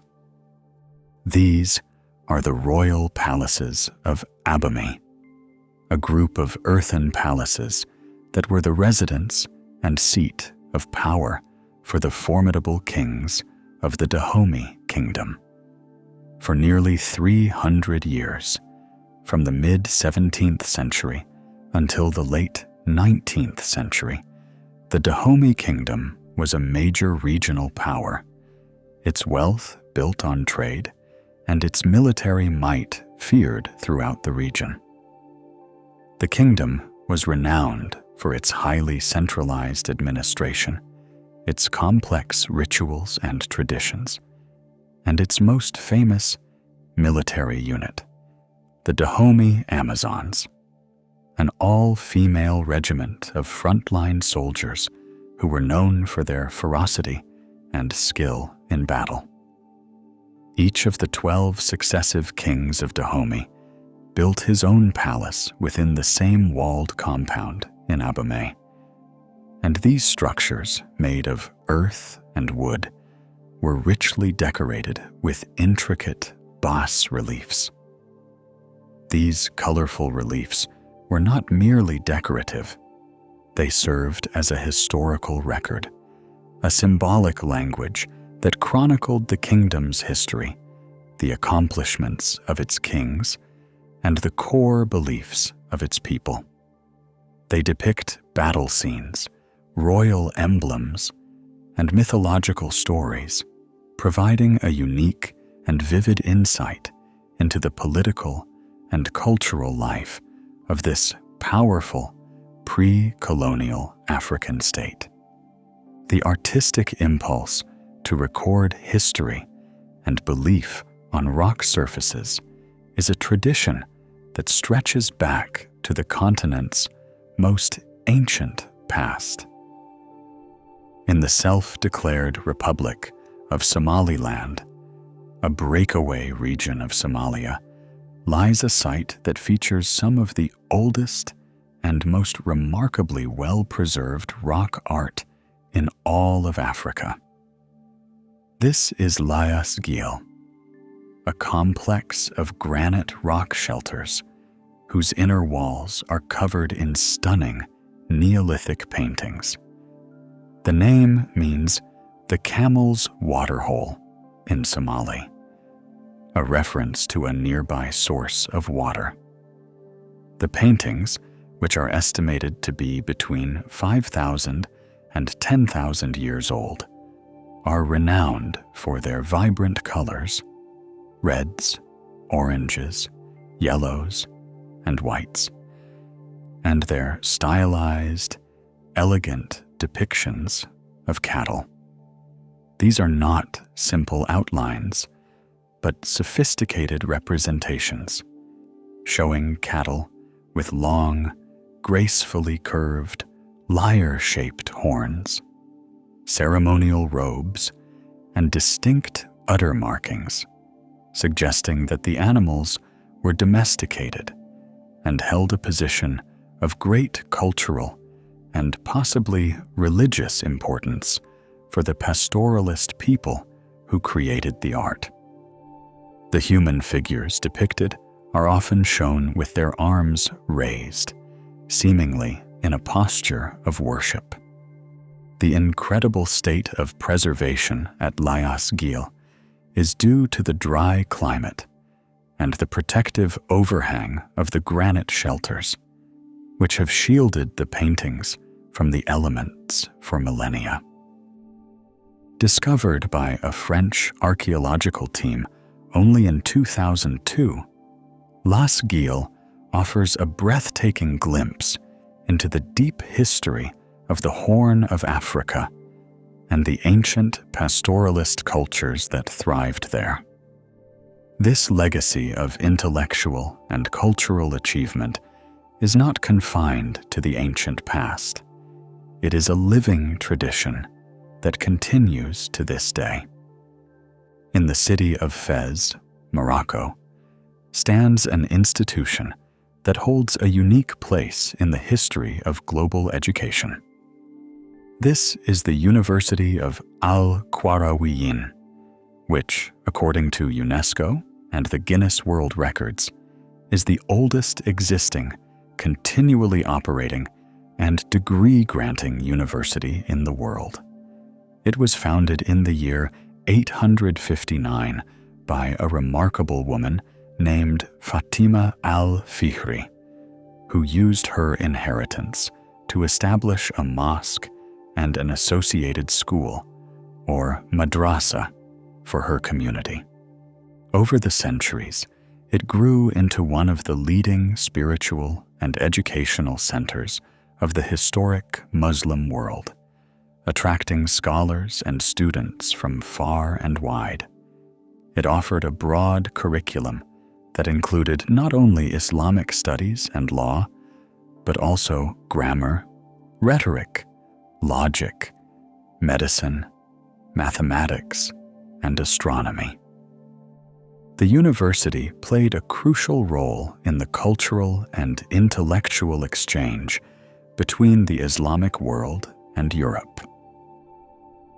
And it is believed that the great scholar and pope, Sylvester II, studied there, which may have contributed to his introduction of Arabic numerals and the concept of zero to the rest of Europe. While its curriculum and structure have evolved over its long history, Al-Qarawiyyin remains an active university today, a powerful symbol of Africa's ancient and enduring commitment to knowledge. The continent's complex history has also been shaped by the global movements of people, including the transatlantic slave trade and its eventual abolition. In West Africa, the nation of Liberia stands as a unique product of this history. It was founded in the early 19th century by the American Colonization Society, an organization that believed free-born Black people and formerly enslaved African Americans would have better opportunities for freedom and prosperity in Africa than in the United States. Between 1822 and the end of the American Civil War, thousands of these settlers emigrated to the region, where they established a colony that in 1847 declared its independence as the Republic of Liberia. This makes Liberia Africa's oldest republic, a nation founded on the ideal of freedom for people of African descent. However, the history of the country has also been complex and often fraught, as the Americo-Liberian settlers established a society where they dominated the indigenous peoples of the region, creating social and political tensions that have shaped the nation's history.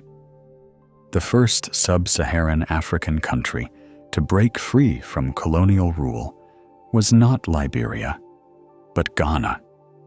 The nation, formerly known as the Gold Coast, was a British colony that, under the leadership of the charismatic Pan-Africanist Kwame Nkrumah, gained its independence in 1957.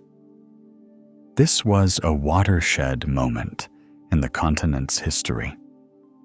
Ghana's independence sent a powerful message of hope and inspiration to anti-colonial movements across Africa.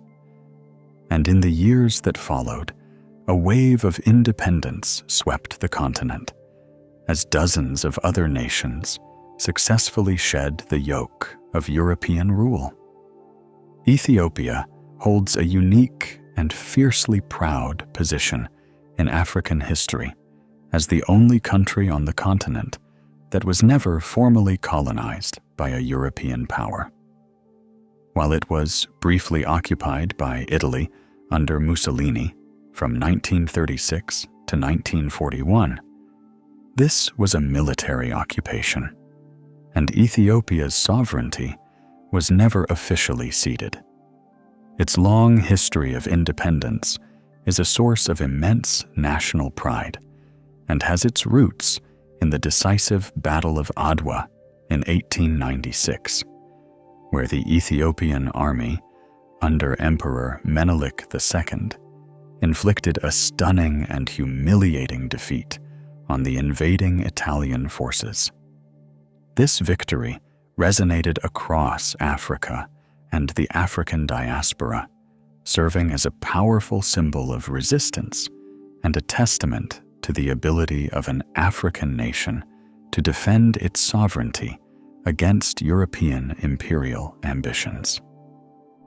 In stark contrast to Ethiopia's ancient history of independence is the nation of South Sudan, which holds the distinction of being the world's newest country. After a long and brutal civil war with the North, the people of southern Sudan voted overwhelmingly for secession in a referendum.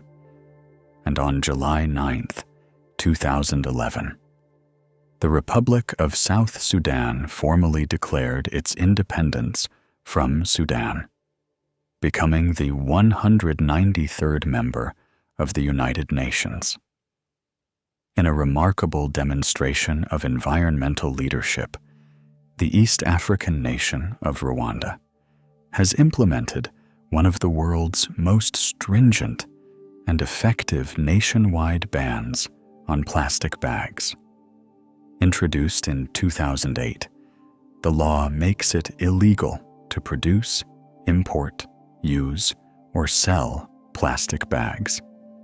This bold policy has had a transformative effect on the country's environment, making its cities and countryside noticeably cleaner and freer from plastic waste. The success of the ban, enforced through public awareness campaigns and community-led efforts, has made Rwanda a model for environmental stewardship in Africa and around the world. The story of human settlement across the African continent is one of immense antiquity, stretching back to the very dawn of our species.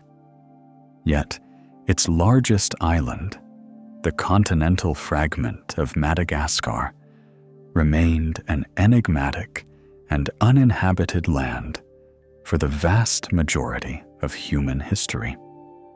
While modern humans had populated nearly every other corner of the globe, from the icy landscapes of the Arctic to the remote islands of the Pacific, Madagascar lay silent and untouched, a world of unique creatures evolving in isolation, just 400 kilometers, or 250 miles, off the coast of East Africa.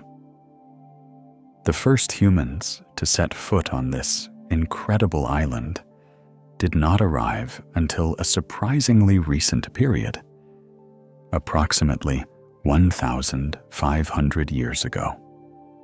And in a remarkable twist of human migratory history, these first settlers were not from the nearby African mainland, as one might expect. Instead, linguistic and archaeological evidence points to a far more astonishing origin: the remote islands of Southeast Asia. The first Malagasy people were Austronesian seafarers, relatives of modern-day Indonesians and Malaysians, who undertook an epic transoceanic voyage across the entire breadth of the Indian Ocean. This incredible journey, one of the greatest feats of maritime exploration in human history, was likely accomplished in outrigger canoes, navigating by the stars and ocean currents. It was only later that these Austronesian pioneers were joined by Bantu-speaking migrants from the African mainland, and the intermingling of these two distinct founding populations gave rise to the unique Malagasy culture and language that exists today, a vibrant blend of Southeast Asian and African traditions. This late settlement had a profound and ultimately tragic impact on the island's unique megafauna, which had evolved for millions of years in the absence of human predators. The arrival of people led to the rapid extinction of all of the island's largest animals, including the giant elephant birds, the largest birds ever to have lived, gorilla-sized lemurs, and pygmy hippos. On the Horn of Africa, nestled at a critical maritime crossroads, lies the small nation of Djibouti. Despite its diminutive size, covering just over 23,000 square kilometers, or about 8,880 square miles, Djibouti occupies one of the most strategically significant pieces of real estate on the entire planet. The country is located at the junction of the Red Sea and the Gulf of Aden, a narrow choke point known as the Bab el-Mandeb Strait, which translates to the Gate of Tears. This strait is one of the world's busiest and most vital shipping lanes, the maritime thoroughfare through which a significant portion of global trade, particularly oil and natural gas, from the Persian Gulf must pass to reach the Suez Canal and the markets of Europe and North America. This strategic position has made Djibouti a hub for international military powers. The country hosts a multitude of foreign military bases, including those of the United States, France, China, Japan, and Italy, all of whom have a vested interest in ensuring the stability and security of this critical waterway. This has created a unique and complex geopolitical situation where a small African nation plays a pivotal role in the global security and economic strategies of the world's major powers. To the south, on the Atlantic coast of the continent, the nation of Angola is a dominant force in a different global market: the production of oil. Angola is one of Africa's largest and most significant oil producers, a member of the Organization of the Petroleum Exporting Countries, or OPEC. Its vast offshore oil reserves, located deep beneath the waters of the Atlantic Ocean, have been the engine of its economy since it gained independence from Portugal in 1975. The revenues generated from oil have fueled massive reconstruction and development efforts in the decades following the end of its long and devastating civil war. However, this heavy reliance on a single commodity has also made the country's economy highly vulnerable to the volatile fluctuations of global oil prices. A classic example of the economic challenges associated with the resource curse that affects many resource-rich nations. In West Africa, the Republic of Guinea possesses a different kind of geological treasure, one that is fundamental to the infrastructure of the modern world. Guinea is one of the world's top producers of bauxite, the reddish-brown ore that is the primary source of aluminum. The country is estimated to hold more than a quarter of the entire world's known bauxite reserves, the largest of any single nation. This makes Guinea a crucial player in the global aluminum supply chain, as this lightweight, durable, and infinitely recyclable metal is used in everything from aircraft and automobiles to beverage cans and building materials. The mining of this ore is the central pillar of Guinea's economy. But like in Angola, this dependence on a single mineral resource presents significant challenges for sustainable and equitable development. And while some African nations are defined by their industrial minerals, the continent as a whole is famously, and often tragically, associated with the world's most coveted gemstone. The vast majority of the world's diamonds are sourced from Africa, a reality that has brought both immense wealth and immense suffering to the continent. The volcanic geology of certain regions, particularly in southern and central Africa, has created the perfect conditions for the formation of diamonds deep within the Earth's mantle, which were then brought to the surface through kimberlite pipes. Countries like Botswana, the Democratic Republic of the Congo, Angola, and South Africa are among the world's leading producers of gem-quality diamonds. In Botswana, responsibly managed diamond mining has been a cornerstone of the country's remarkable economic success and political stability. A rare example of mineral wealth being effectively harnessed for national development. However, in other nations, the diamond trade has fueled brutal civil wars and horrific human rights abuses, giving rise to the term blood diamonds or conflict diamonds, which are diamonds mined in a war zone and sold to finance an insurgency or a warlord's activities. This dark side of the diamond trade has led to international efforts like the Kimberley Process Certification Scheme, aimed at preventing these conflict diamonds from entering the mainstream market, though the effectiveness of these measures remains a subject of ongoing debate. The continent's biological wealth is as dazzling as its mineral resources.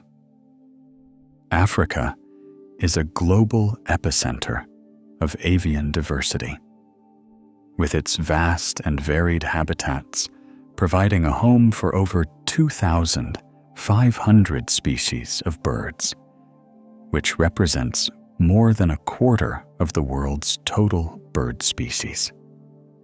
This incredible diversity is a result of the continent's wide range of ecosystems, from the dense rainforests of the Congo Basin and the vast wetlands of the Okavango Delta to the arid savannas of the Serengeti and the high mountain moorlands of the Ethiopian highlands. This avian richness includes a high number of endemic species, birds found nowhere else on Earth, as well as being a crucial destination for countless migratory birds that travel from Europe and Asia to spend the winter in the warmer African climate. From the colossal ostrich, the world's largest bird, to the tiny, jewel-like sunbirds that fill the ecological niche of hummingbirds, Africa's bird life is a vibrant and essential component of its natural heritage. Among its land animals, Africa is a continent of superlatives. It is the domain of the African elephant, the largest and heaviest land mammal on Earth. There are two distinct species: the larger African bush elephant, found in the savannas, and the smaller, more elusive African forest elephant, which inhabits the dense rainforests of Central and West Africa. An adult male bush elephant can stand up to 4 meters, or 13 feet, tall at the shoulder and weigh over 6,000 kilograms, or 14,000 pounds. These highly intelligent and social creatures play a vital role in their ecosystems as keystone species, shaping their habitats by creating clearings in the forest, digging for water with their tusks, and dispersing seeds over long distances. While the elephant commands the landscape through its sheer bulk, the giraffe dominates through its extraordinary height. It is the tallest mammal in the world, a unique and iconic resident of the African savanna. An adult male giraffe can reach a height of nearly 6 meters, or 20 feet, allowing it to browse on the leaves of acacia and other trees that are far beyond the reach of any other herbivore. Its incredible height is made possible by its famously long neck, which, despite its length, contains the same number of vertebrae as a human neck. Just 7, although each one is greatly elongated. Their long legs allow them to run at speeds of up to 56 kilometers per hour, or 35 miles per hour, over short distances, and their distinctive dappled coat provides excellent camouflage in the dappled light of the savanna woodland. If Africa is home to the largest and the tallest, It is also home to the fastest. The cheetah, a marvel of evolutionary engineering, is the fastest land animal on the planet. Built for incredible speed, it can accelerate from 0 to 96 kilometers per hour, or 60 miles per hour, in just 3 seconds, and can reach a top speed of over 120 kilometers per hour, or 75 miles per hour, during a chase. This incredible acceleration is made possible by its lightweight, streamlined body, its long legs, and its incredibly flexible spine, which allows it to cover a huge amount of ground with each stride. Its long, muscular tail acts as a rudder, providing balance and allowing it to make sharp turns at high speed. Unlike other large African cats, like lions and leopards, the cheetah relies on its overwhelming speed rather than stealth or power to catch its prey, a specialized hunting strategy that makes it one of the most exciting and breathtaking predators to witness in action.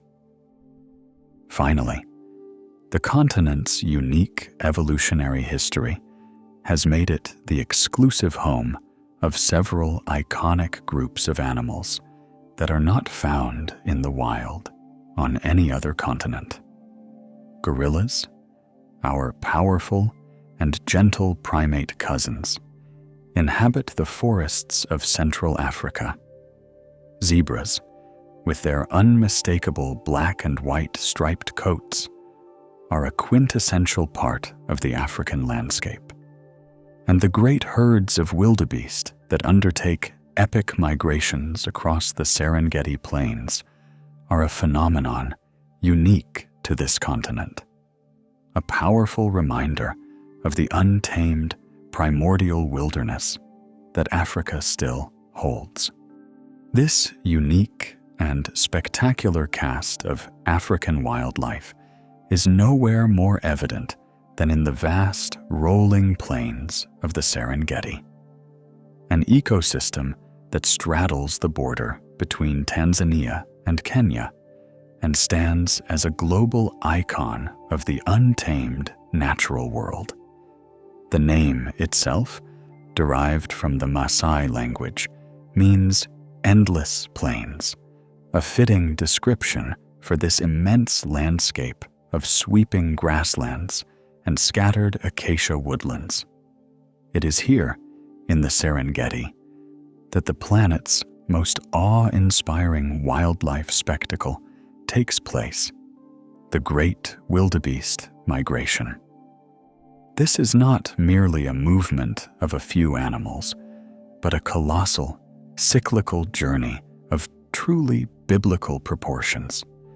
Every year, driven by the ancient rhythms of rainfall and the eternal search for fresh grazing, a staggering number of animals embark on a clockwise migratory loop of over 1,000 kilometers, or 600 miles. The main actors in this drama are the wildebeest, with their population estimated at over 1.5 million individuals. But they are not alone.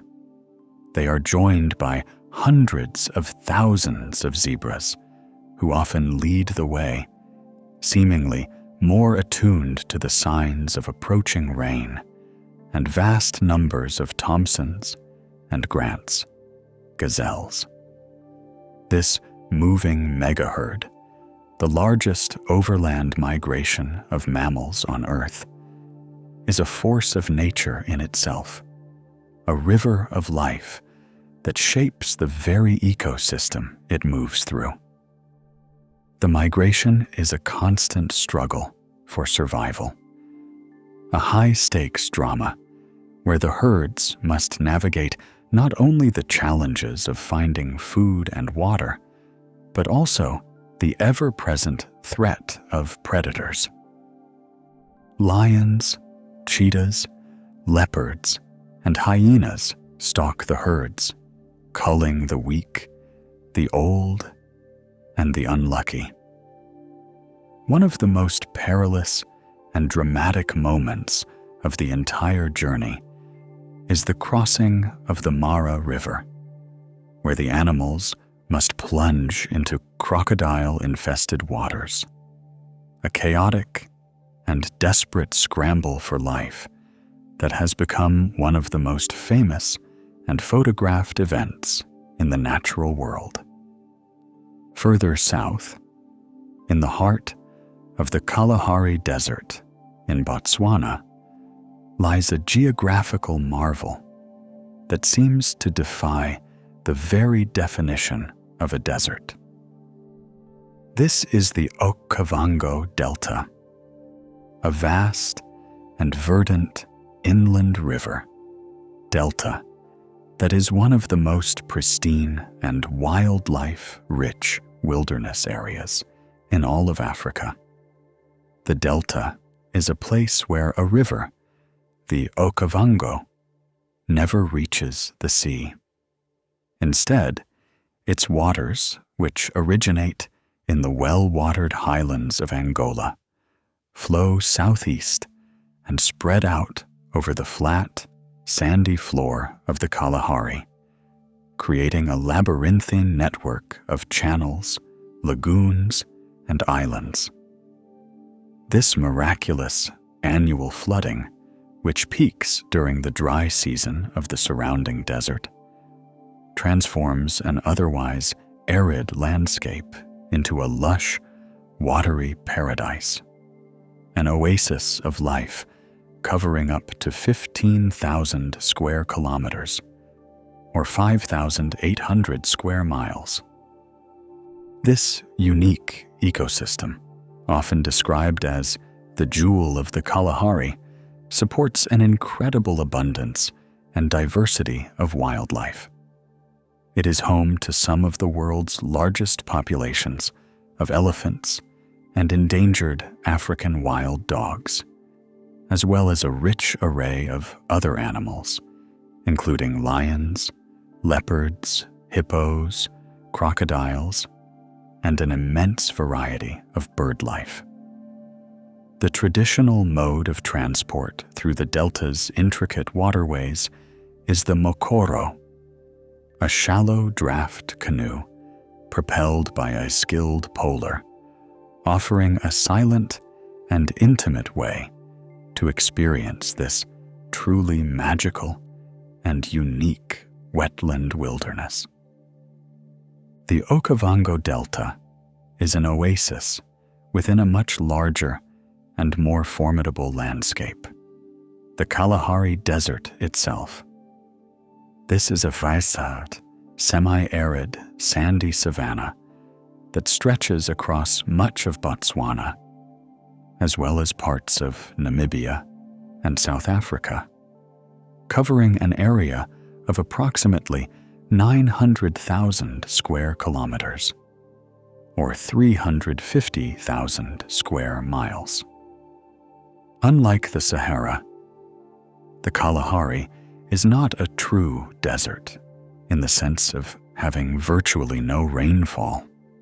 It receives enough precipitation to support a covering of vegetation, including grasses, thorny scrub, and scattered acacia trees. For this reason, it is often referred to as a thirst land rather than a true desert.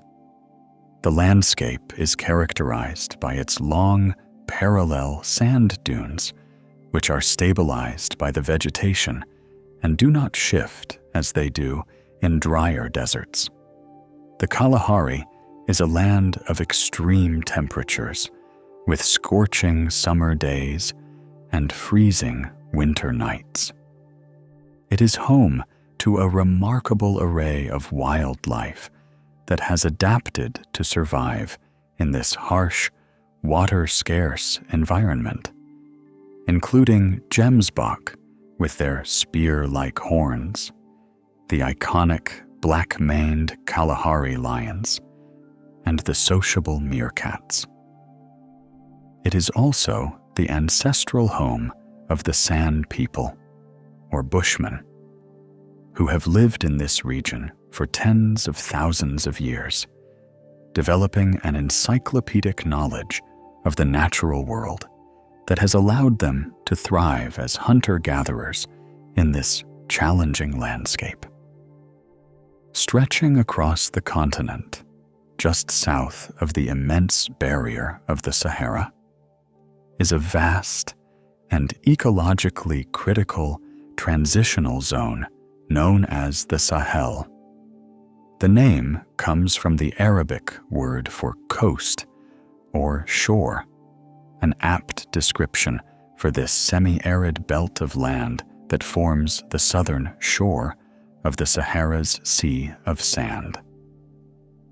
The Sahel is a band of grasslands and savanna that runs from the Atlantic Ocean in the west to the Red Sea in the east, passing through parts of Senegal, Mauritania, Mali, Burkina Faso, Niger, Nigeria, Chad, Sudan, and Eritrea.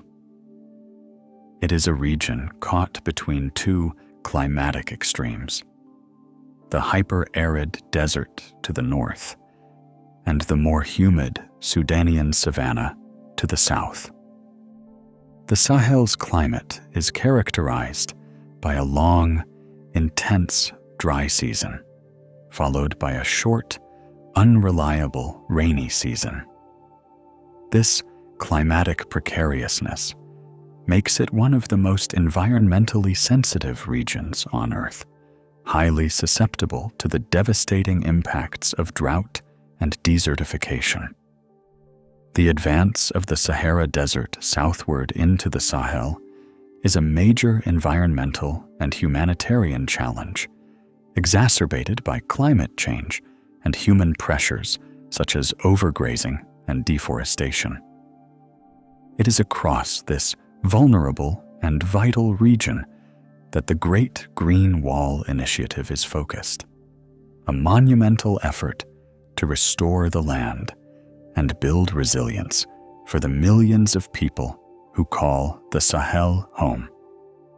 The geological forces that have sculpted Africa's landscapes are nowhere more apparent than in the East African Rift, a zone of immense tectonic activity where the continent is literally being torn apart. This is a classic example of an active continental rift valley, a place where the African tectonic plate is in the slow motion process of splitting into two new, smaller plates. This process of rifting has created the dramatic landscapes of the Great Rift Valley, with its steep escarpments, deep valleys, and chain of long, narrow lakes. This tectonic stretching thins the Earth's crust, allowing magma to rise from the mantle, which is why the region is also characterized by a line of volcanoes, including the colossal Mount Kilimanjaro. The East African Rift is a living laboratory for geologists, providing a modern-day example of the processes that, over millions of years, can lead to the breakup of continents and the formation of new ocean basins. It is widely believed that if the rifting process continues, the eastern part of Africa, the Somali Plate, will eventually break away from the rest of the continent, and the Great Rift Valley will be flooded by the sea, creating a new ocean where East Africa now lies. In the West African nation of Guinea, the landscape is dominated by a region of highlands known as the Futa Jalon. This sandstone plateau is not known for its extreme height, but for its crucial role as the water tower of West Africa. The region's relatively high rainfall is captured by its plateaus and valleys, giving rise to a number of West Africa's most important rivers. It is here, in the Futa Jalon, that the Niger River, the Senegal River, and the Gambia River all have their sources, beginning their long journeys to the sea. This makes the region's environmental health critically important for the water security of a vast area of West Africa, as the flow of these rivers provides water for drinking, agriculture, and hydroelectric power for millions of people downstream. In the newly formed nation of South Sudan lies one of the world's most extensive and impenetrable wetlands, the Sud. The name comes from the Arabic word for barrier or obstruction, a name given by Arab traders who found their passage up the White Nile blocked by this immense swamp. The Sud is a vast, swampy region of shallow lagoons and dense, floating vegetation, primarily papyrus reeds, that covers an enormous area.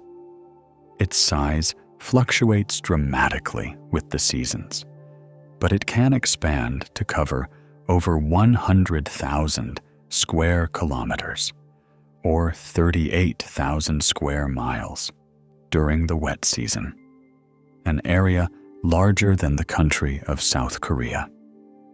The Sud is so vast, and its vegetation so dense, that it significantly impedes the flow of the White Nile, causing a large proportion of the river's water to be lost to evaporation. For centuries, this massive swamp was a formidable barrier to navigation and exploration, effectively isolating the upper reaches of the Nile. Today, it is recognized as a wetland of global importance, a vital habitat for vast numbers of migratory birds, and a refuge for unique wildlife, including the enormous herds of shoebill storks and the rare Nile lechwe, an antelope specially adapted to its swampy environment.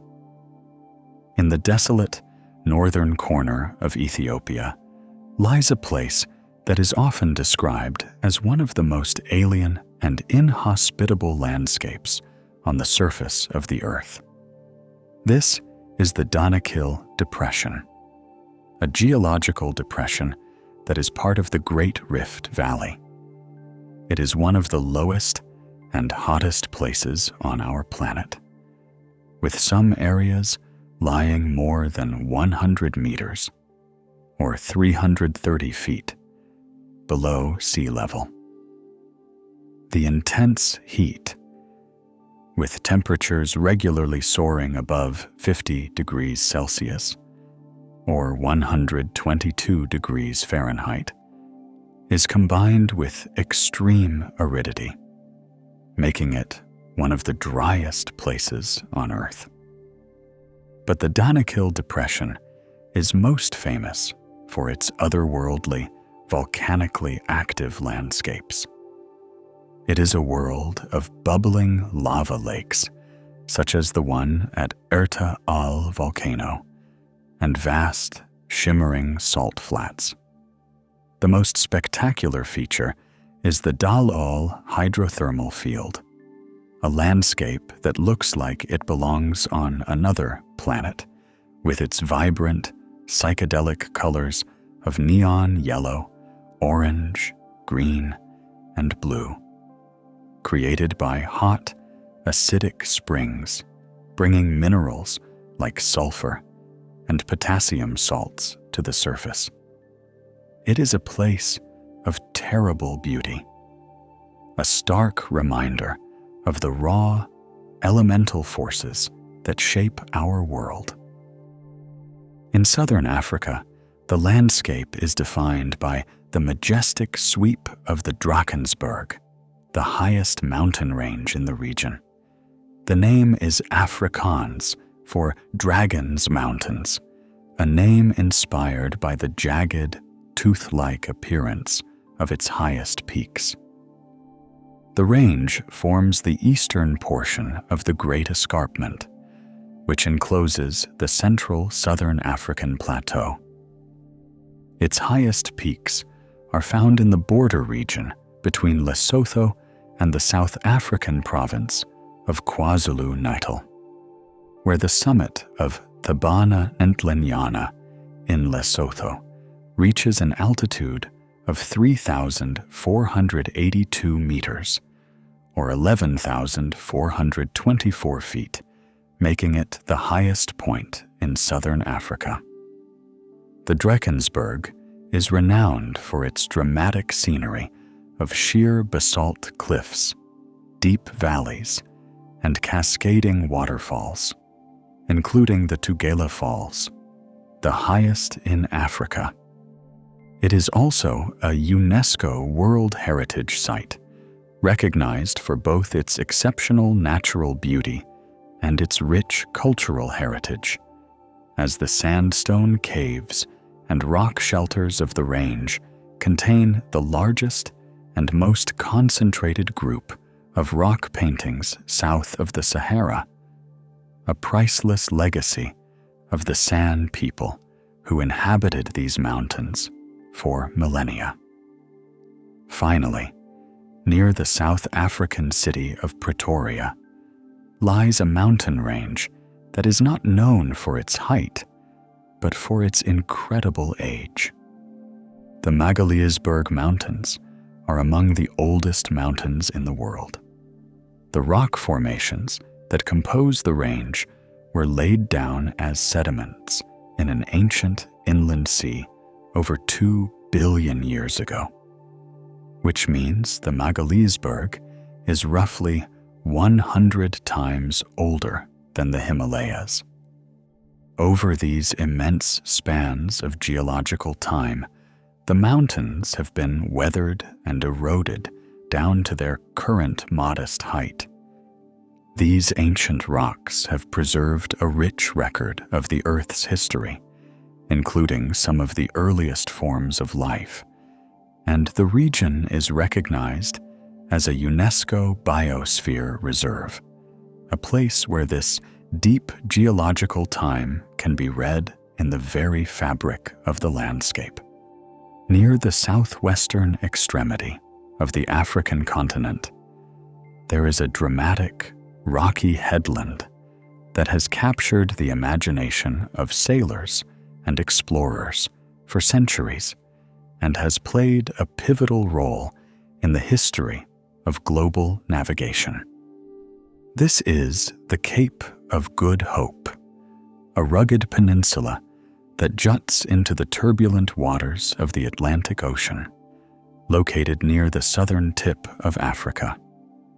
For a long time, it was popularly, though incorrectly, believed to be the continent's southernmost point.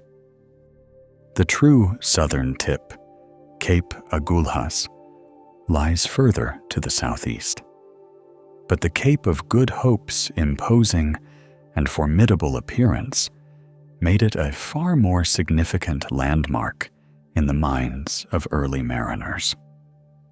It was first successfully rounded by a European expedition in 1488, led by the Portuguese navigator Bartolomeu Dias, who was searching for a sea route to the east. He initially named it the Cape of Storms, a fitting tribute to the treacherous weather and violent seas he encountered there. However, the Portuguese king, John II, later renamed it the Cape of Good Hope, a name reflecting the immense optimism that this breakthrough generated. Rounding the Cape proved that Africa was not an impassable landmass, and that a direct sea route to the riches of India and the Spice Islands was indeed possible. This discovery effectively opened up the sea lanes between Europe and Asia, bypassing the overland trade routes that had been controlled for centuries by the Ottoman Empire, and in doing so, it fundamentally altered the course of world history, ushering in an age of European maritime exploration, trade, and ultimately colonialism. Stretching along the eastern coast of Africa, separating the mainland from the great island of Madagascar, is a vast and strategically important body of water known as the Mozambique Channel. This is one of the longest and widest channels in the world, an oceanic passage that extends for approximately 1,600 kilometers, or 1,000 miles, in length. At its narrowest point, it is still over 400 kilometers, or 250 miles, wide, making it a significant oceanic basin in its own right. The channel is a vital shipping route, part of the maritime thoroughfare that connects the Indian Ocean to the Atlantic around the southern tip of Africa. Its warm waters support rich marine ecosystems, including extensive coral reefs and important fisheries. In recent years, the geology of the channel's seabed has attracted intense interest, as massive reserves of natural gas have been discovered off the coast of Mozambique, a discovery that has the potential to transform the economies of the region, though it also brings with it significant environmental and social challenges. On the opposite side of the continent, tucked into the Great Curve of West Africa, lies the Gulf of Guinea. This vast gulf, the northeasternmost part of the tropical Atlantic Ocean, is a major hub of biodiversity and economic activity. Its coastline is home to a number of densely populated and economically significant countries, from Liberia in the west to Cameroon in the east, including the regional powerhouses of Côte d'Ivoire, Ghana, and Nigeria. The Gulf's waters are warmed by the Guinea Current and are a major source of fish, which provides a critical source of protein for the coastal populations. However, the Gulf of Guinea's primary global significance in the modern era stems from what lies beneath its waters. The Gulf is a major source of the world's offshore oil, with massive petroleum reserves being tapped in the waters off the coasts of Nigeria, Angola, Equatorial Guinea, and Gabon. This oil wealth has made the region a hotspot of global energy geopolitics, but it has also been a source of significant challenges, including environmental degradation from oil spills and the persistent and dangerous problem of maritime piracy, which makes the Gulf of Guinea one of the most hazardous shipping zones in the world. The oceans that surround Africa are not uniform bodies of water, but are defined by powerful and distinct currents that profoundly influence the continent's climate and marine ecosystems. Flowing southward along the east coast of Africa is one of the most powerful and swift ocean currents in the world, the Agulhas Current. This is the western boundary current of the Indian Ocean, a fast-flowing ribbon of warm, saline water that transports enormous volumes of heat from the tropics towards the pole. At its peak, the current can reach speeds of up to 8 kilometers per hour, or 5 miles per hour, making it a significant factor for any ships navigating in the area. As the current reaches the southern tip of Africa, its immense energy is dissipated in a chaotic and turbulent region where it retroflects or turns back on itself, shedding massive eddies of warm water into the South Atlantic Ocean. This leakage of warm, salty Indian Ocean water into the Atlantic is a critical component of the global ocean conveyor belt, the system of deep ocean circulation that regulates the Earth's climate, making the Agulhas Current a key player in the planet's climate system.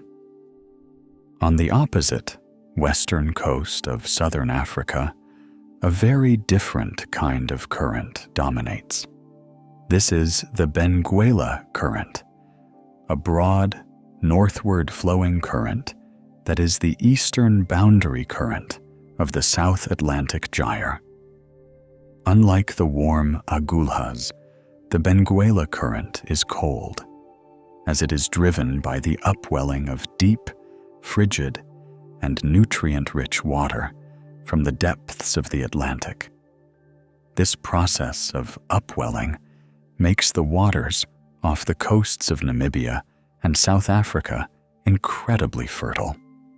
The abundant nutrients fuel massive blooms of phytoplankton, which in turn support one of the most productive marine ecosystems in the world. This richness supports a major commercial fishing industry, with vast shoals of sardines, anchovies, and hake being harvested, making the Benguela Current system a vital economic resource for the region. The cold current also has a profound impact on the coastal climate, creating the extremely arid conditions that have given rise to the ancient Namib Desert.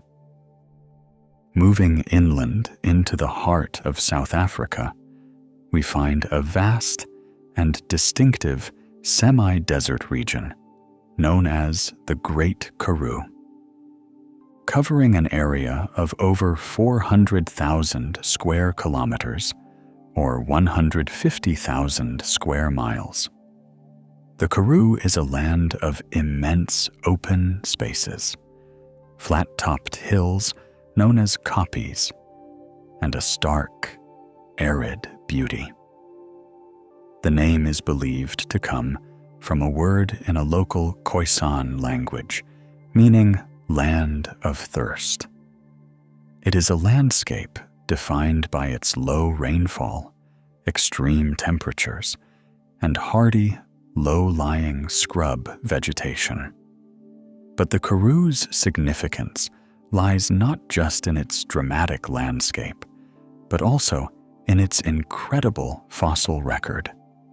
The sedimentary rocks of the Karoo supergroup were laid down over a vast period of geological time, from the late Carboniferous to the early Jurassic. And they have preserved an exceptionally complete and continuous record of terrestrial life from this era. The Karoo is arguably the best place in the world to study the evolution of reptiles into mammals, as it contains an unparalleled wealth of fossils of therapsids, the group of mammal-like reptiles from which our own mammalian ancestors evolved. Above the arid plains of the Karoo rises the Highveld, a high-altitude inland plateau that forms the economic and demographic heart of South Africa. This vast, rolling grassland plateau covers a large part of the country's interior and is characterized by its high elevation, typically between 1,200 and 1,800 meters, or 4,000 and 6,000 feet above sea level. This high altitude gives the Highveld a temperate climate with warm, wet summers and cool, dry winters, which is ideal for large-scale agriculture, particularly the cultivation of maize. The Highveld is also the location of South Africa's largest and most important urban conurbation, the province of Gauteng, which includes the country's largest city, Johannesburg, and its administrative capital, Pretoria. The development of this region was driven by the discovery of the Witwatersrand gold reef in the late 19th century, which transformed this quiet agricultural plateau into the industrial and financial powerhouse of the African continent.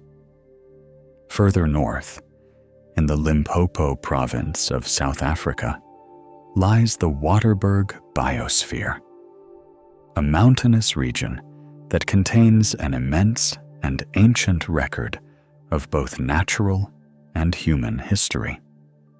The Waterberg's rugged, rocky landscape has preserved archaeological finds that date back an astonishing 3 million years, including some of the earliest evidence of our hominid ancestors.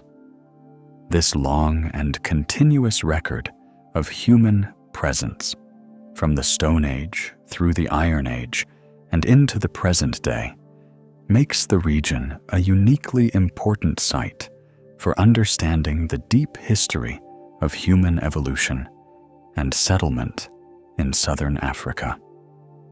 The region's diverse habitats, from mountain wetlands to savanna bushveld, also support a rich variety of wildlife, leading to its designation as a UNESCO Biosphere Reserve, a place where the conservation of biodiversity is integrated with sustainable human development. In the heart of Central Africa, the western branch of the Great Rift Valley cradles a region of exceptional biological richness known as the Albertine Rift. This arc of mountains, volcanoes, and deep lakes forms the watershed between the Congo and Nile river systems and includes parts of Uganda, Rwanda, Burundi, the Democratic Republic of the Congo, and Tanzania. The region's complex topography and wide range of altitudes have created a mosaic of different habitats, from tropical rainforests to alpine moorlands. This has resulted in an explosion of biodiversity and an incredibly high rate of endemism.